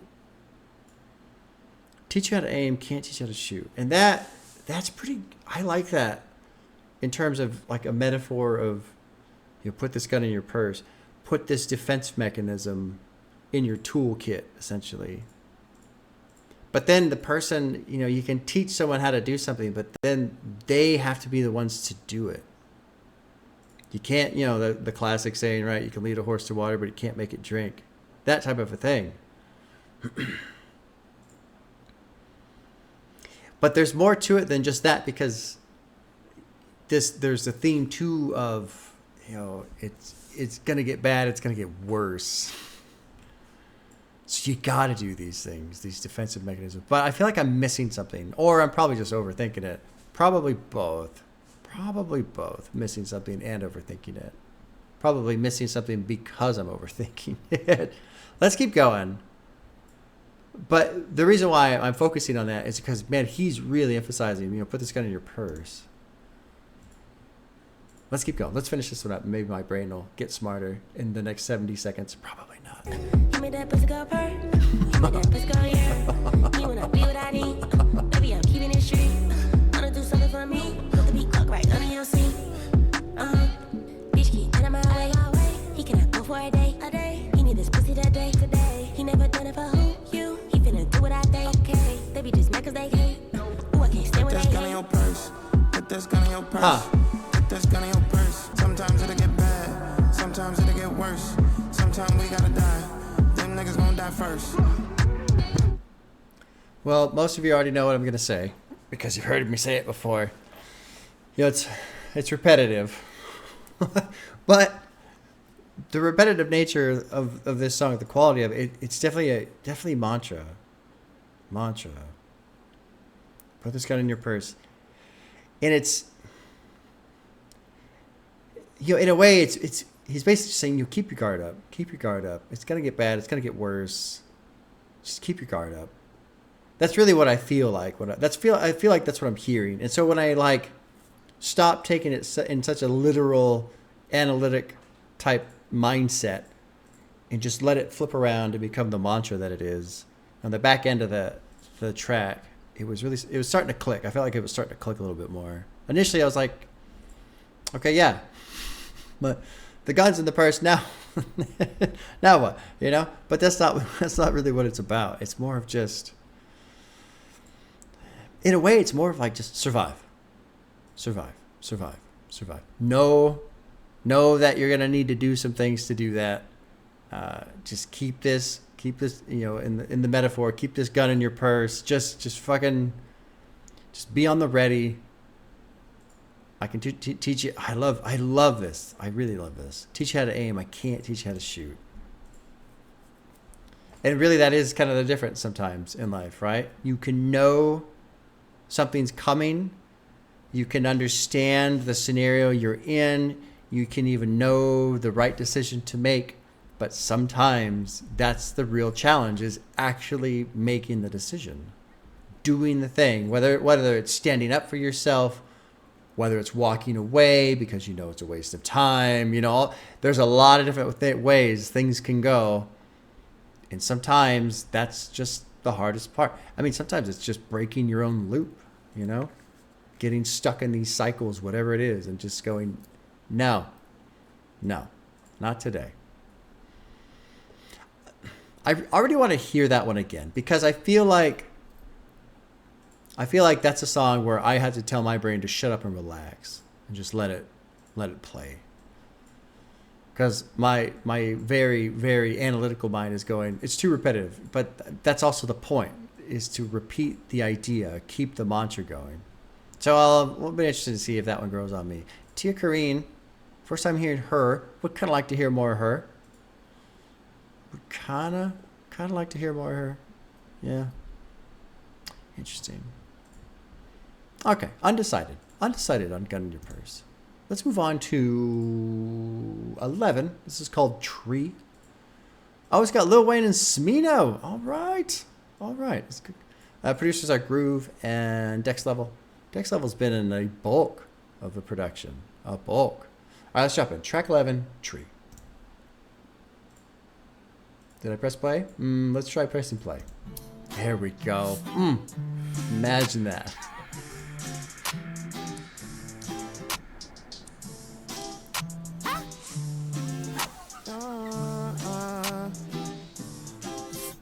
My mama used to always keep a little bit of dro.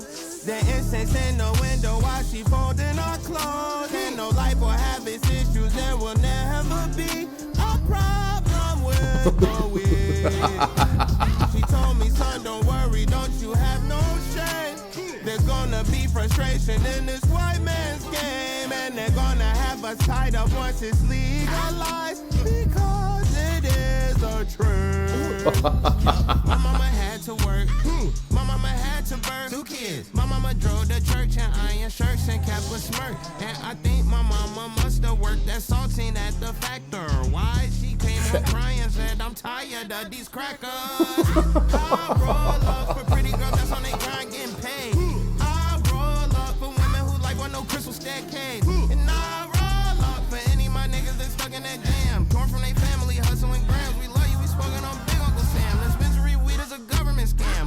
smoke, man, the plug is my mans. My whole life look like I've been rubbing a lamp. The blunt like I rolled up a rug in my hand. I want to click on this link here. Dispensary weed is a government scam. So I want to see what people are saying about this. This is likely a reference to Illinois' recreational marijuana laws. Many residents feel that dispensary prices are inflated compared to nearby states like Michigan, largely because of high government taxes. Yeah, sure.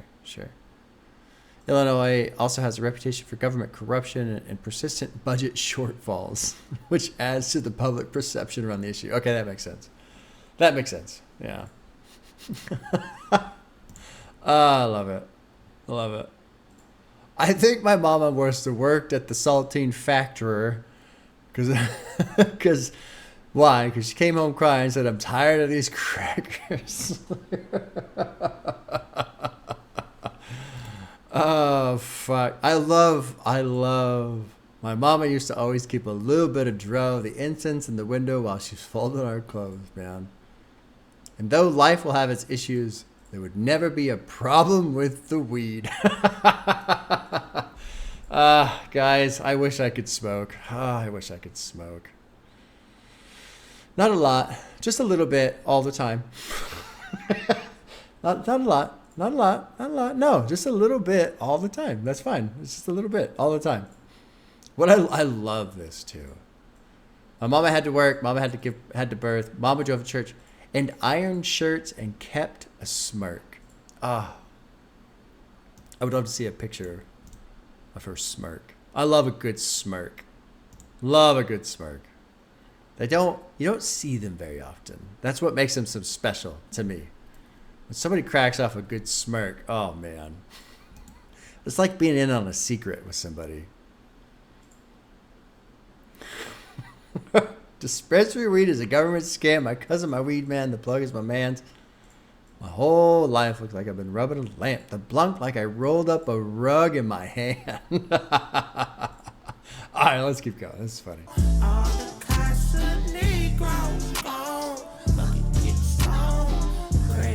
Craig and Smoke.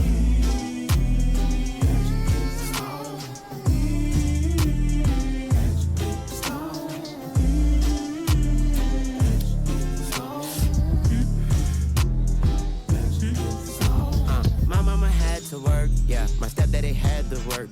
Don't expect me to pass the perp, cause past the perp ain't at this church. Oh, God forgive me, God forgive me. Holy smokes like religion. I be smoking like an engine. Can't play poker like syringes. Blow a pound like I'm Jenny Craig. I'm cold as Winnipeg. When me and Chance smoking them plants, return to Bill and Ted. All my weed be strictly meds. My blunt be thick as legs. Yellow Percocets, white Percocets look like grits and eggs. Oh my A blunt God. for Chirac. Catch a contact, I don't know where my eyes at. They on her thigh tat. I'm sorry I got sidetracked. But Oh I'ma my hit you God. with a sidebar. You could pull up in the fly car. I'ma pull off in the flying car. That's cap if they say recap. I crack they freaking kneecaps. And Chance give me a 3-cap to cover up all these naps. A dreadlock rasta, bandana red like pasta. I steal a nigga bitch like a monster. There's gonna be frustration in this white man's game, and they're gonna have us tied up once it's legalized, because it is a trend. Like my girls like we Oh my God. and she gets stoned.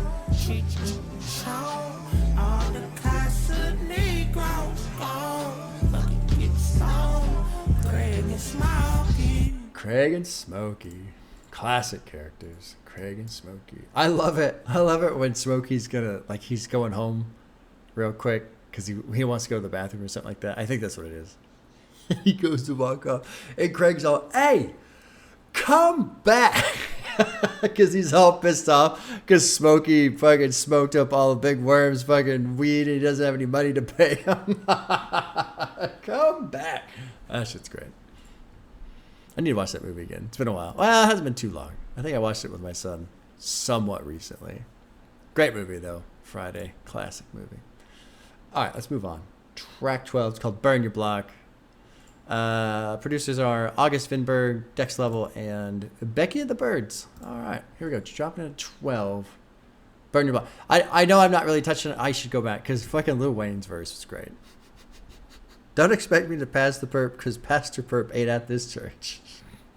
So God forgive me, God forgive me. Holy smokes, like religion, I'd be smoking like an engine. Can't play poker like syringes. Blow a pound like I'm Jenny Craig. I'm cold as Winnipeg. When me and Chance smoking them plants, we turn into blunt. All my weed be strictly meds. My blunt be thick as legs. Good shit, man. Good shit. I don't know where my eye's at. They on her thigh tat. I'm sorry I got sidetracked, but I'm going to hit with a sidebar. You can pull up in a fly car. I'm going to pull off in a flying car. Lil Wayne. Good shit. All right. This is actually track 12. Burn Your Block. I've already listed the names. Let's jump in. Track 12. Up until the point that we had a riot, everybody said those niggas are all right, they're doing fine. Cause these suckers are burning down my store. And I got to give these niggas something because I thought they was happy. Burn your block. Burn your block. Burn your block. Burn your block. Burn your block. Burn your block. Huh. Burn. Fight for your life, take it round by round. Tryna throw it right now, right now, right now, right now, right now, right now. Left cheek, right cheek, going right down. I smell fire at the precinct, small bit of heat for the streets, it was freezing. Sweet song for the yard out and sing sing. Then shut us off if you thought we was dreaming. Higher, higher as we go. That's how the flames can be. Actually fucking singing pretty well here. Higher as we go. That's how the flames can be. So I'm going to complain again. Just like on Drapetomania, I think is what it was called. You know, go crazy. Saying burn the block, burn your block. But I feel like there's just a lack of energy. Like, I don't know, this feels like more like a dance club track type thing. Okay, so he doesn't have to go fucking crazy, but I feel like someone's reading instructions. Burn your block, burn your block, burn your block. It doesn't amp me up, you know? It doesn't amp me up at all. Like, it's got a cool beat. Everything else is there, except I want, let's crank up the fucking vocal energy here, man. Burn your block, burn your block, burn your block, burn your block, burn your block. Like he almost sounds bored, essentially. Burn. It's weird to say. Cause when you sashay, girl, your ass shake. You went Angela Bassett on the last place. You left the crib left eye, it's an ashtray. This a half day. We don't spin blocks, meet them halfway. Get a drum, roll the window down halfway. Boom, burn the skin, air it out, clear the pathway. I smell fire at the precinct. His chorus sounds good, or I'm sorry, his verse sounds good. Pre-chorus sounds good. It's just the chorus. Actually, I really like his voice right here.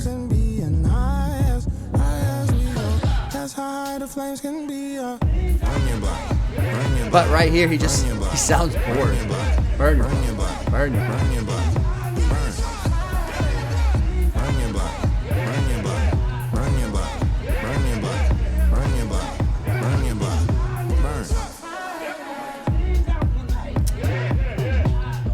And it's weird too because, like, I don't know. I don't want to, like, just fucking rip on the song. Because the song, everything else is working. Even all this right here is great. There's all kinds of energy here. But when he's just sitting there going, burn your block, burn your block. While the beat's going, that like background sample, like everything else is going. And I just feel like he's just standing there, burn your block, burn your block. All right. You guys get it. You guys get it. Maybe I'm being too nitpicky, but yeah. Ha. Interesting decision there made on that one. God damn it. So basically like the two bangers that could have been bangers just don't click for me, unfortunately.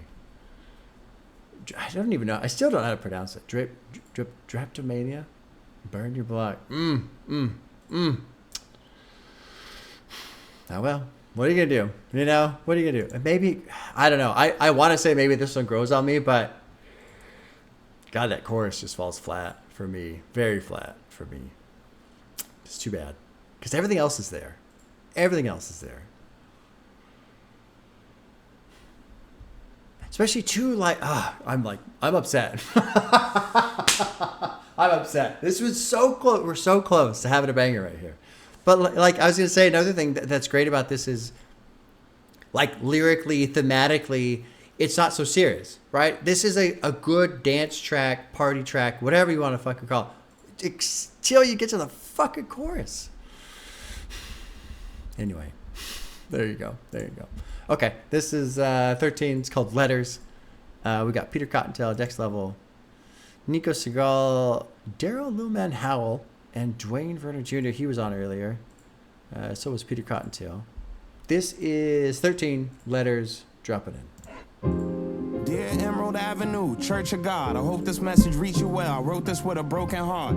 See, recently my auntie Carolyn passed away, and half the way to the funeral I realized that it's some shit that niggas just gonna have to say. You think you outlasted? That wasn't just my auntie in that casket. You just buried KOK in Sunday school and classes. The only saint you see on every Sunday season passes. Somebody need they ass kicked. Who told you your gossip could be louder than your shout? Who told you to walk inside this house like it's your house? Who lied to you, told you I wouldn't have nothing to say? You think I want man on the trip? I'm on the way. I'm on my way. I'm on my way. I'm on my way. Get there soon. I'm on my way. I'm on my way. I'm on my way.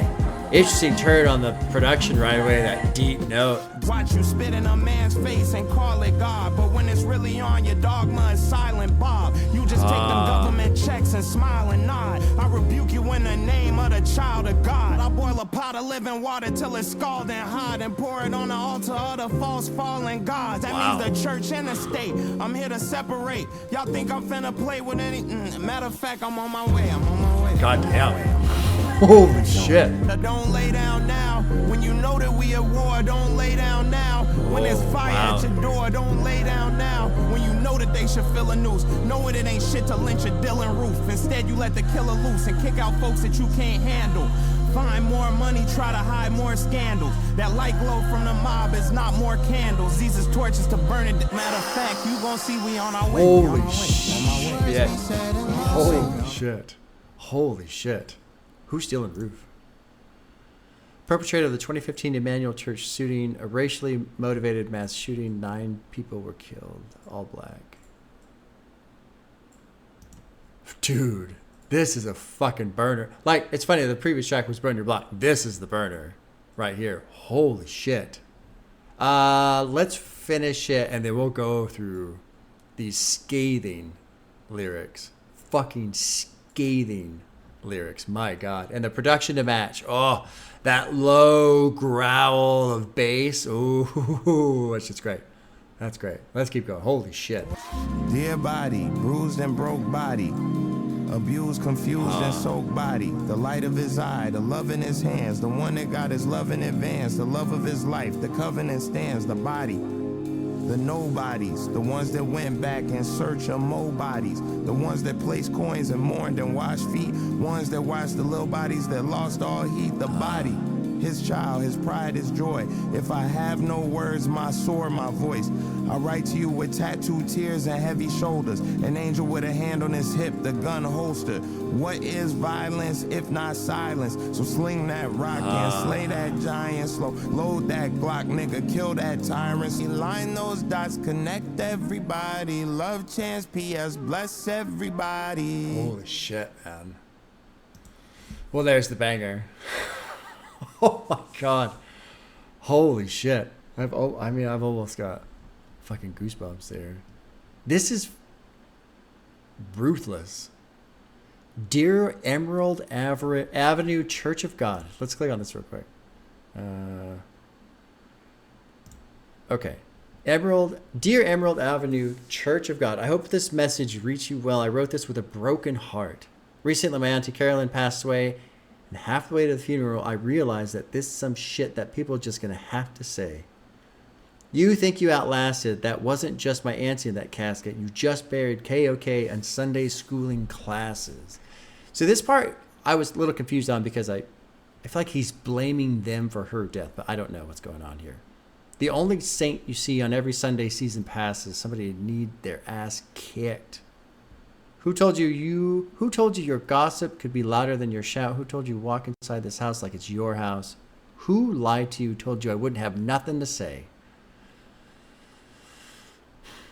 You think I won't? Don't even trip. I'm on the way. So he doesn't really explain what's going on here. But let's just say there's been a falling out. I don't know what. You know what? And it's none of my business. But he's fucking pissed. It's got something to do with gossip for sure. Who told you your gossip could be louder than a shout? Dear Megachurch, I hope this letter finds you before I do. Fund a new building behind you. I'm still behind you. I'll still be behind you. Elaborate theatrics to blind you, nickel and dime you, but I knew. I've watched you worship idols, brand Bibles, sell it for double, brandish rifles, curse and libel, withhold shelter from people for survival. First ladies walking around with furs and titles. Watch you spit in a man's face and call it God, but when it's really on your dogma, it's Silent Bob. I wonder what this is about, this spit in the person's face. I know Silent Bob and the dogma reference. I don't know about spit in the face and call it God. You just take them government checks and smile and nod. I rebuke you in the name of the child of God. I boil a pot of living water till it's scalding hot and pour it on the altar of the false fallen gods. That means the church and the state I'm here to separate. Y'all think I'm finna play with Matter of fact, I'm on my way. He is fucking pissed. Pissed. Dear Black Church, this is the real world. Don't you forget about them 4 little girls killed in the church while they played in the nursery 4 Sundays ago was their anniversary. Jesus was a teacher, King was a preacher, Malcolm was a PK, and so was Aretha. What is PK? What's PK? Preacher's kids. Okay. I say a little prayer with my hand on my heater. You're reaching and I'm slaying off your ear like I'm Peter. Don't lay down now when you know we're at war. Don't lay down now when there's fire at your door. Don't lay down when you know that they should feel a noose when it ain't shit to lynch a dealing roof. Instead, you let the killer loose and kick out folks that you can't handle. Find more money to try and hide more scandals. That light glow from the mob is not more candles. These is churches to burn it. Matter of fact, you're going to see we're on our way. He is fucking pissed. Pissed. And I don't know the context, but goddamn. Talk about a letter. That's a letter. I fucking feel that shit. I don't even know why I feel that shit, but I just feel that shit. Pissed. And I can't even kind of go through verse 4. I'm like all stirred up. I don't know if I'll be able to get through it. That's conviction right there, kids. Conviction. That's what that is. Goddamn. Goddamn. Let's keep going. Wow. Letters, dude. Letters. And he's got it in his vocals too, man. Oh, he's just pushing some heat with his vocals.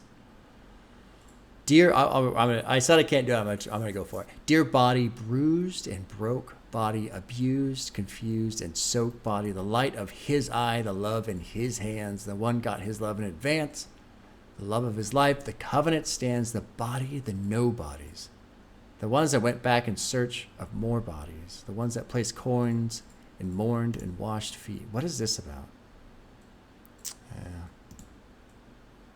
Ones that have watched little bodies that lost all heat, the body, his child, his pride, his joy. I have no words, my sword, my voice. I write to you with tattooed tears and heavy shoulders.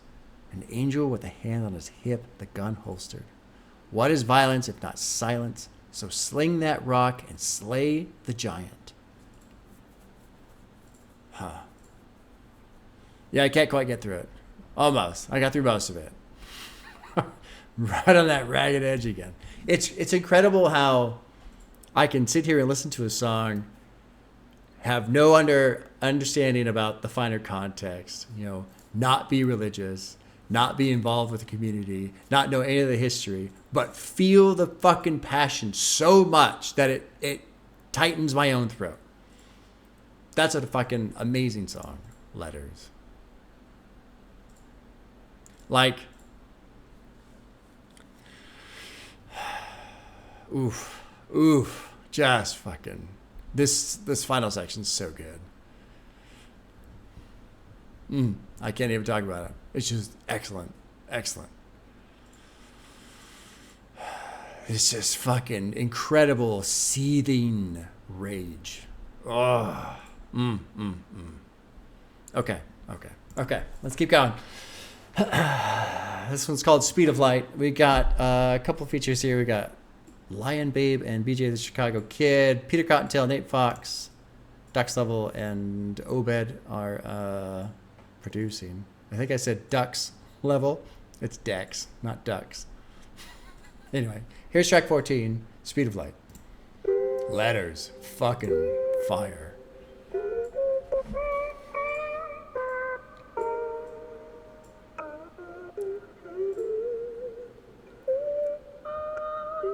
Drive.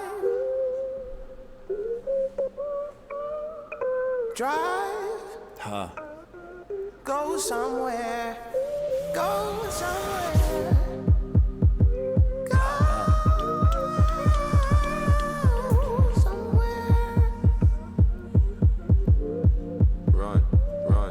Run the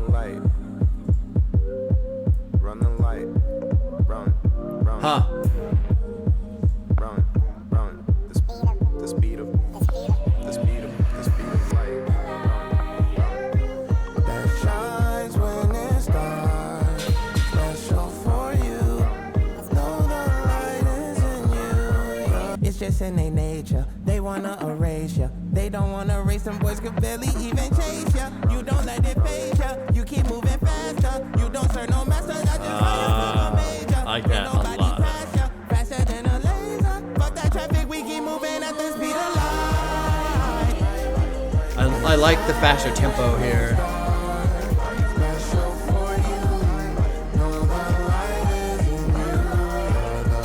Running on a high, running right by, I'm waving by. Heads up on your right, yeah, I'm on your west. Better clear that path. Made it out the dark and I ain't never going back. Tell them in the back that we gon' be there shortly. Point them to the stars, go and teach their story. One day we will start to believe the shorty. They'll say, mama, it was moving at the speed of light. I'll pause real quick. Drive. I like this. So double meaning here. Drive, go somewhere. So literal sense of driving, going somewhere, but also your own personal drive, go somewhere. And so I feel like this is a song of just personal motivation. But I really like run the light. So if you're driving, don't stop. Run the light. Go. Speed of light. Anyway, it shines when it's dark. Know the light is in you. You're the light that shines when it's dark, especially for you. Know the light is. So, I mean, this is another song of just like motivating, remotivating. Keep going. Nobody there appreciate you. They just want to hate you. They just want to hold you down, slow you down, sedate you. It's in their nature. They want to erase you. They don't want to erase. The boys can barely even chase you. Don't let it phase you. Keep moving faster. You don't serve no master. That's just how your mama made you. And this is a guy who's an independent artist, So really just appreciating who this person is, where he's coming from, where he's at, whatever goal he's trying to set for himself. Fuck that traffic. We keep moving. Anyway, I like the, instead of saying don't stop, run the light. I like that. Anyway, whatever, let's keep going. There is a light that shines. Run. There is a light. I really enjoyed the faster tempo on the production. There is a light that shines.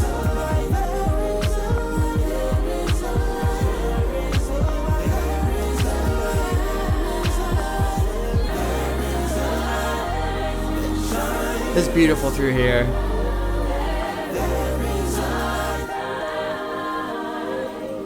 Motherfuckers be like, oh, you want to cry in the Toyota? You want to cry in the Rolls Royce? I don't want to cry at all. How about that one? I don't want to shed a tear no matter what car I'm driving. How about that? How about I don't want to cry no matter what vehicle or modes of transportation I'm on? I don't want to shed a tear. I don't cry.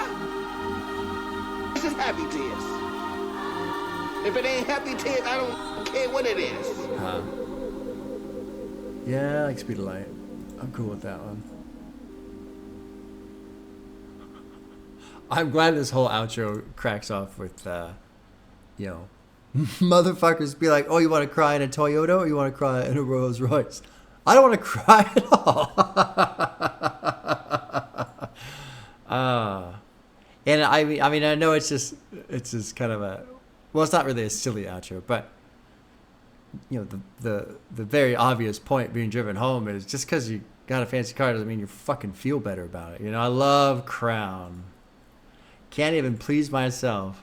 Thought a new car would help, but when that new car get old, I'm sure to want something else. Love that fucking song. Good track, man. One of the things I was talking about earlier was reviews are very mixed and on this album, and I can see why, because a lot of this music is very I feel like it's pretty specific to what I'm assuming Chance is going through. But I also just love the this track specifically. I love the healing that's coming from this, man. Even if it is filled with Blue Jays. I'm just gonna joke about that because that's my own personal thing. I just don't like the squawk ad lib. That's just my own. That's just me. Other people said they get it. They don't mind. It doesn't bother them at all. Great. I'm very happy for you. But this song, man, this is one of those songs where to me it really stands out as just like therapy, healing, shrugging off doubt, moving forward, making a positive decision. Really, that's what it is. Really focusing on making a positive decision. Cool track. And, honestly, I feel like this is the one with kind of like the faster tempo out of the whole album, honestly. The album itself, it's not like it's been slow. So that was one of the criticisms. So the album's kind of boring. Maybe. If you're not paying attention to it, sure. I can get that, I guess. But if you're paying attention to it, pretty fucking good, in my opinion, so far. And we're mostly through. But this one, first one really, I feel like, with like actual high, like energy. Go, go, go, go, go. Something that does make me want to go, run. So that's nice. So that's nice. All right, let's keep going. Track 15. This is called Pretty. Producer is 7,000K, so 7 million? Is that what his name is? I don't know. Maybe he's trying. I don't know. He's got me confused. I don't know if he's 7,000K, 7,000, 7 million. I don't know. Anyway, let's drop in. Track 15, Pretty.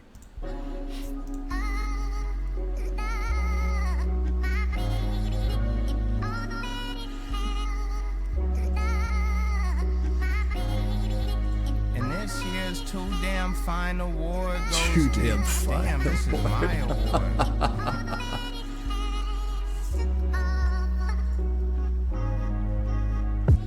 You did that. You did that. You did that. You did that. You did that. You did that. You did that. You did that. Yeah. Yeah.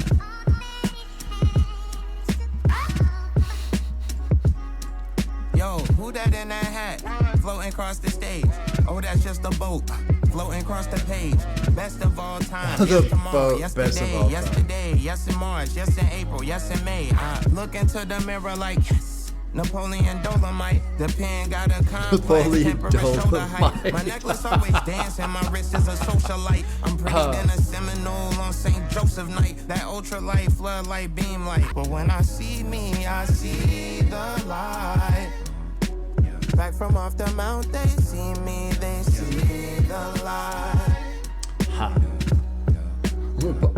gonna pause real quick to just say that I absolutely agree with the idea of self-love and trying to be a supporter of your own self and encourage yourself and don't kick yourself, don't doubt yourself and all this other stuff. But the idea of, I'm pretty, the mirror's got a crush, and I get a rush when I see my face, that don't work for me. I don't think I've done as much as I can to try and, make positive thoughts and decisions and motivation and all this other stuff. But I've never gone to the mirror to look at myself and go, oh, you're pretty. No, never done that. Now, if you do that, I guess that's fine. It's not like you can't do that or you're not allowed to do that. But that is certainly not my jam. That's for sure. That's for sure. All I do when I look in the mirror is go, have you ever slept? Because the bags on your eyes. Do you sleep at all? Or I look for what I call jazz hands. So the jazz hands are when my beard, there's like a hair sticking out, like a little, and I go. That's it. The rest of the time, no mirrors. No mirrors. No. Anyway, I don't know why I'm pausing to talk about this, but it stood out to me. I found it to be silly. So there you go. There's my very, very important commentary. Sitting on my shoulders between the world. Vanilla brown eyes and a smile of pearls. I cast my cares like I'm skipping stones. Face shown like I'm dipped in chrome. I walk around Chicago, but I go wherever my God go, and vice versa. My mom told me I'm a nice person. I got left, but maybe I ain't find the right person. I got clean, maybe I ain't get the right version. Love, love, love, love. I'm pretty. The mirror's got a crush, and I get a rush when I see my face. I keep the faith that everything's in place, but when I see me, I see the light. Back from off the mount, they see me, they see the light. I see the light. I got left, but maybe I ain't find the right person. I got clean, maybe I ain't find got the right version. I need a shrink to come bring me my meds because it's something's wrong with some things in my head. Sometimes I think she was the love of my life, so when I'm alone, sometimes I think that I'm dead. Flowers lost color, fruit lost flavor, my star-crossed lover. I remember what the mirror told me, that I owe myself to show myself some love.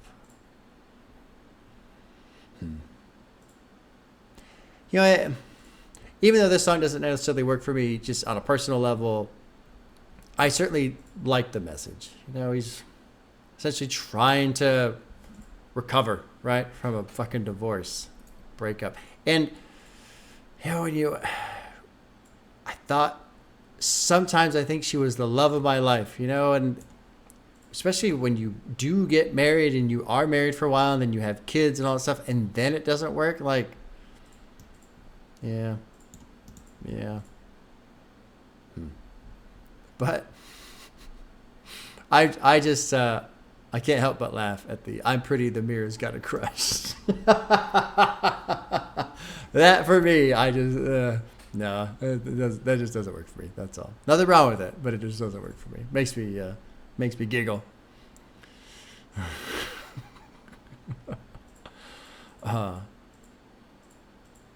I like, I walk around Chicago, but I go wherever my God go, and vice versa. I don't know. I mean, I'm not religious, but I just like that he's just doing what he can to lean on positive things, Do whatever you can, whatever it is.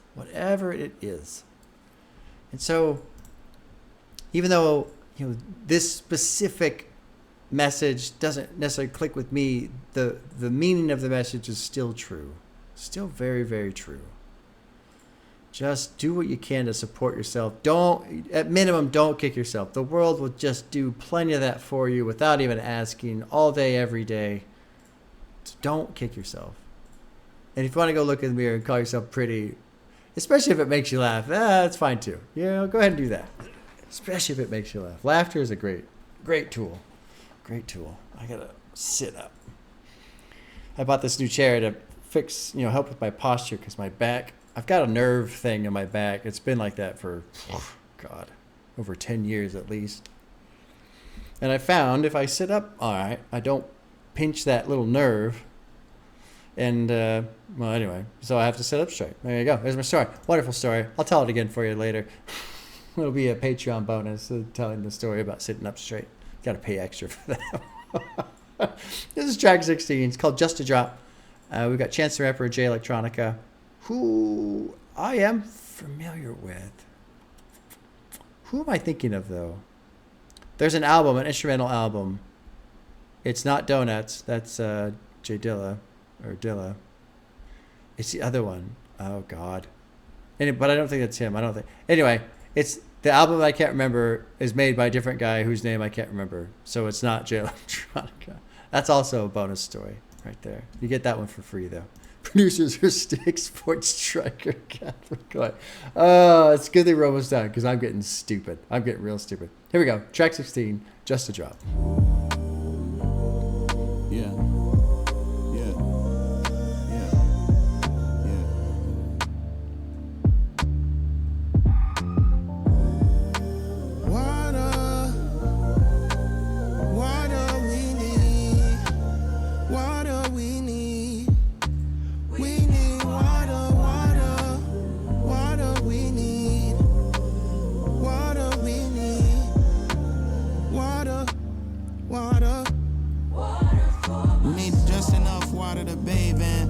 Enough water to cook with. They got enough water to play in. They got enough water to swim in. They got enough water to drown in. They got enough water for fountains. They got enough water for salmon. Don't need a tub. Don't need a cup. Just a drop of the blood. Good vocals there. I see no warnings. I know he's coming. I can't wait till he does. Love the vocals there. Land on, just enough land to stand on. We live on the blocks with the houses abandoned. We do hospice at our aunts and our grandmas. We be on house arrest smoking weed with the band on. We need enough land for the porches and stoops so we can lean out the fortress and forge us a coup. Tell them gather all the pitchforks, torches, and troops. I'm just preaching to the choir what a chorus could do. I'm just speaking to the fire what a forest could do. Cause when Goldie in your house pouring all your food out, what that porridge would do. I love this chorus. I don't need a flood, don't need a tub, don't need a cup, just a drop of blood. She really hit the fan in the temple when he tweaked on the money changers and money lenders. And him and the Sadducees argued who Abraham's descendants was. They called him a bastard, they called him a rebel. And John 8:44, he called their father the devil. That's why they banned him off Facebook. Probably the government will probably brand him as a hate group problem. This is a cool song. I mean, it's very much a like almost like a Christian hymn, basically. But this is a good song. I seen the storm come. I seen the warnings. I know he's coming. I can't wait till he does.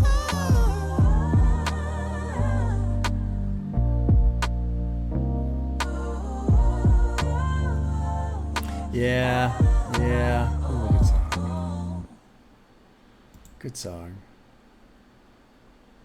I don't know. Do I give that one a like? I mean, I like it enough to give it a like.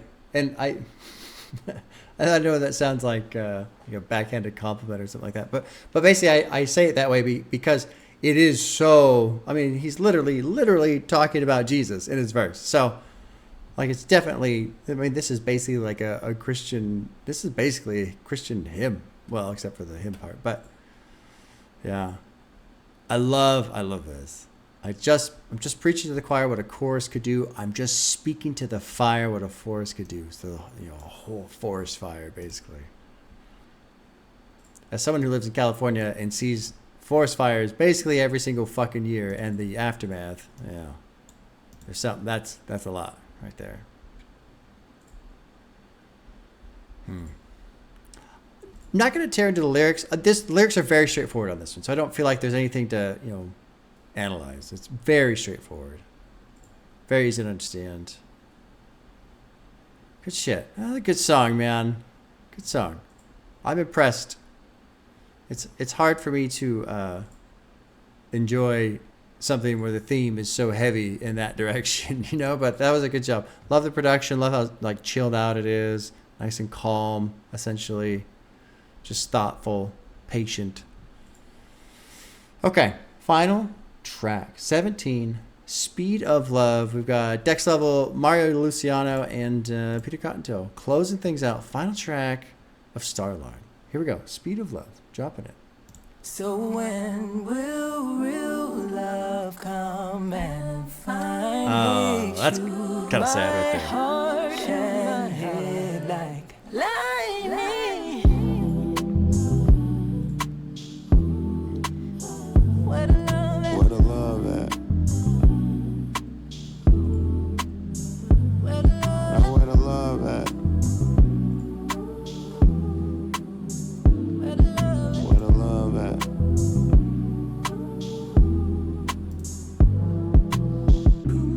Hey, we grew up on tour.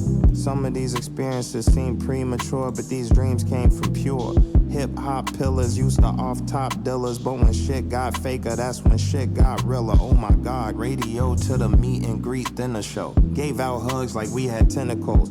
Make a track, then try to keep track of where you finna go. Cross country, but it's a sprinter though. Badu says, friends, fans, and artists must meet. Which one are you? Which one are me?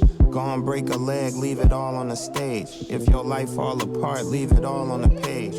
I'm recouped, looking for a love in return. What happened when a star doesn't burn? A dream deferred. Here, you take the acid since you concerned. They talk about it like it's some sort of super serum. Look, love was the fuel and the pen was the tool. It's been that way since the lunch tables at school. I'm gonna pause real quick. So I love the paper gonna come when this sheet hit the fans. So shit hit the fans, but this sheet hitting fans like listeners. Fuck, there was something else I wanted to. This part here, you take the acid since you're so concerned. They talk about it like it's some sort of super serum. So I saw this because I went on Album of the Year, was it .org or whatever the fuck it is, just to kind of do a quick glance at the ratings, what people were talking about. And there was a couple comments of, I hope he starts taking acid again so he can make good music again. It's like, oh my God. Oh my God. Oh, it's funny. So it's funny that it's been said so often that he's aware of it and is like actually shooting back at it.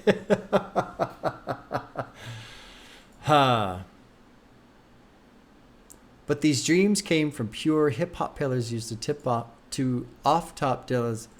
But when shit got faker, that's when shit got realer. Oh my God. Radio to the meet and greet, then the show. Gave out hugs like we had tentacles. Make a track and try to keep track of where you're finna go. Cross country, but it's a sprinter though, so it's like a van.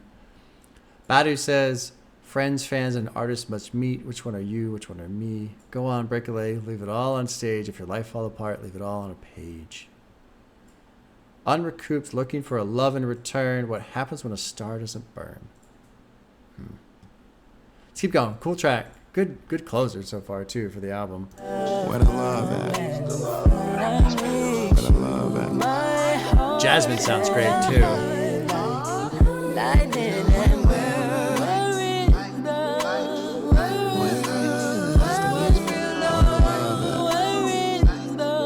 Too many nights out, too many flights out.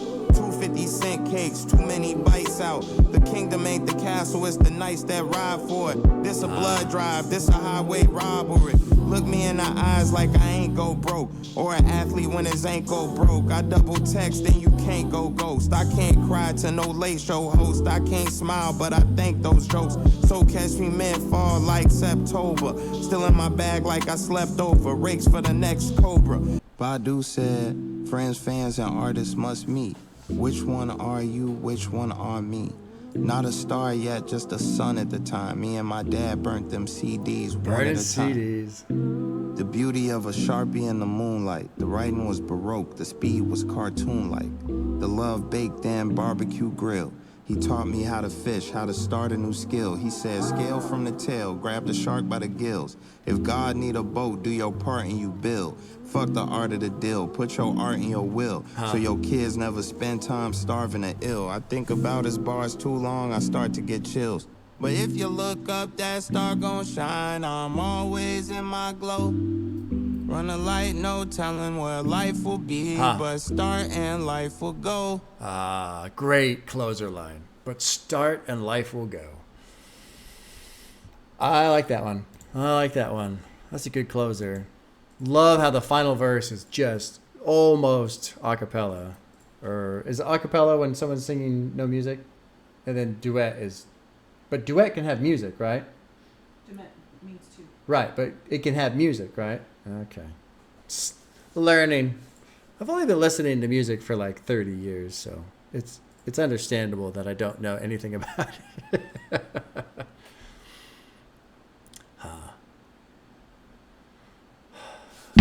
Oh, shit. Bang my hand on my desk and right into your eardrums. Stayed down like hubcaps since a rugrat. With my arms outstretched like, where my hug at? Used to read messages longer than the drug facts. Then the ops ran me down, where my thugs at? Somebody speak up, don't sip the teacup. The way I gave a fuck, you should give 2 or 3 fucks. Too many nights out, too many flights out, 2 50-cent cakes, too many bites out. The kingdom ain't the castle, it's the knights that ride for it. This is a blood drive, this is highway robbery. This is not annotated for me to understand better. Look me in the eyes like I ain't go broke. Oh, that's a line right there. Look me in the eyes like I ain't go broke. I can't even imagine what that's like. Being somebody who, you know, fame, fans, money, etc., and how people look at you, but then seeing those looks change depending on how your music is doing or how, you know, that kind of a thing, right? Like seeing people see value in you and seeing how they see you change based on their perception of your value. A double text, then you can't go ghost. Can't cry to no late show host. What the fuck is that about? Late show host. I can't smile, but I think these jokes. Here's the annotation. Unreviewed. When he is struggling with life, Chance might not seem very socially friendly, but he truly does appreciate people who check up on him regardless how he may look to them at the moment. He might not smile at their jokes, but he's happy that they're trying to cheer him up. Okay, sure. We'll allow it, won't we? Yes, we will, because we're very generous. Shit. I can't do it by myself, soldier. Is there any love left over? No, I love leftovers. So when will the real love come and find me? Shoot my heart and hit it like lightning.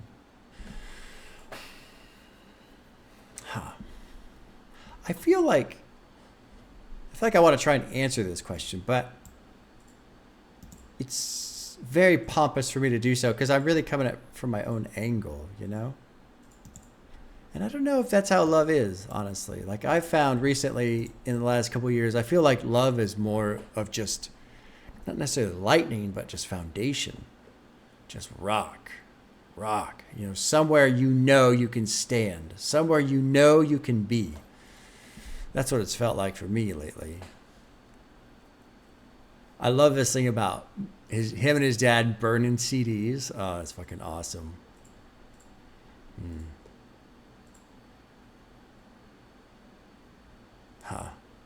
Good shit, man. You know, talked about how I looked at reviews a little bit beforehand and read about the album a little bit beforehand, and opinions were very mixed. And I get it. If you're 17 and looking for a cool fucking album to put on a party to, this ain't it. No, it's not. This ain't it. And you know, ironically, the bangers on this album, Burn Your Block and Drapetomania, those were misses for me. Nope. They just didn't quite work. And there's a couple things in here that I was like, okay, you know, they didn't quite land. But overall, I'm pretty impressed with this album. Overall, I really like what I'm hearing.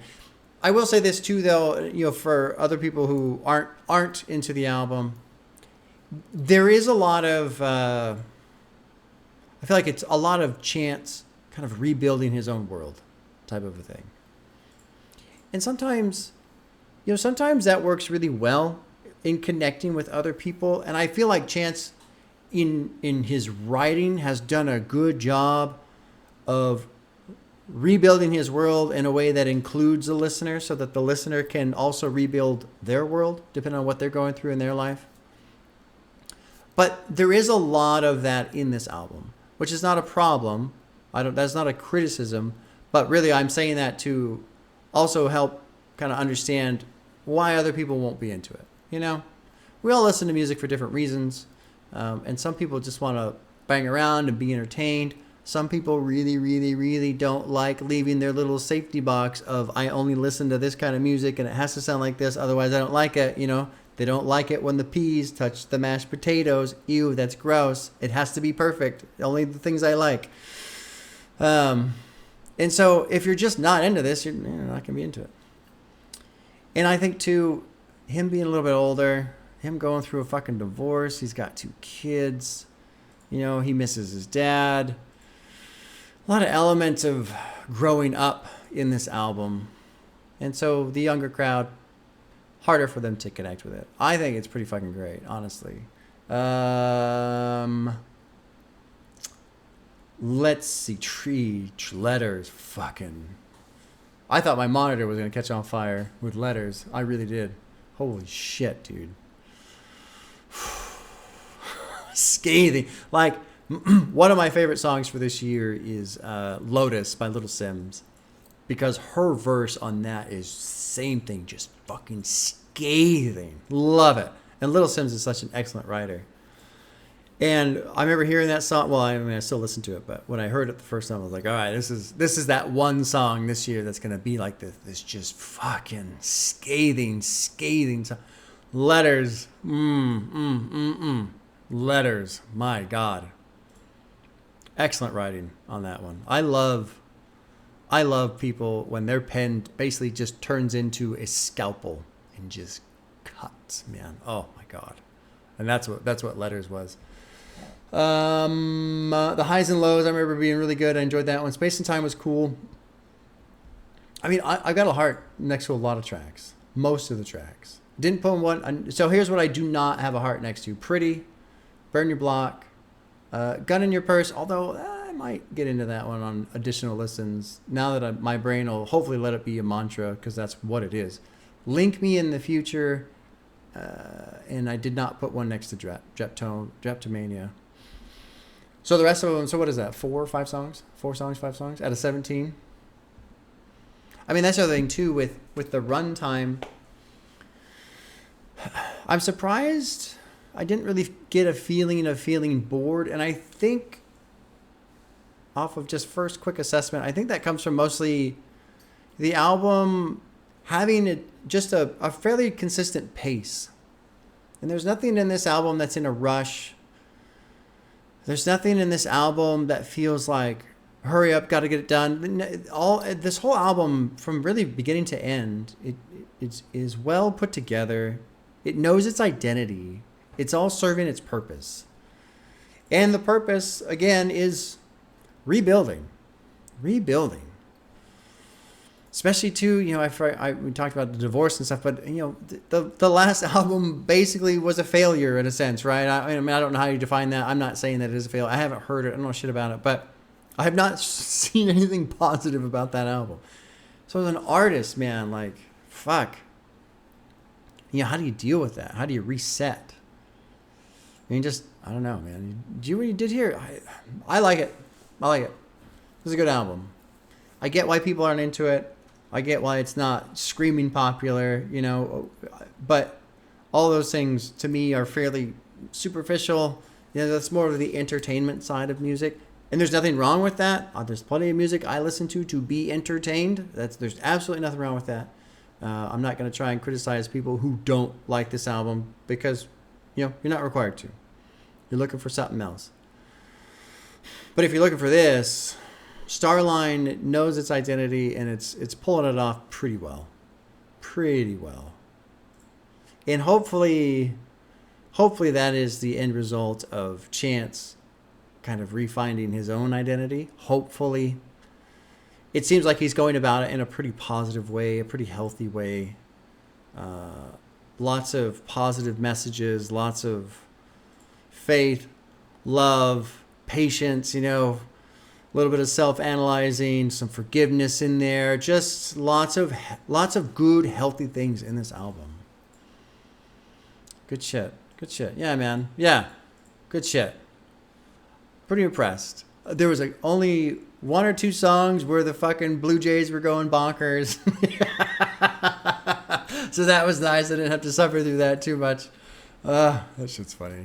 That's too funny. It's just so funny, the random things that, you know, will make people annoyed with something, whether it's what I'm annoyed by or other people, right? Like there's just all kinds of things.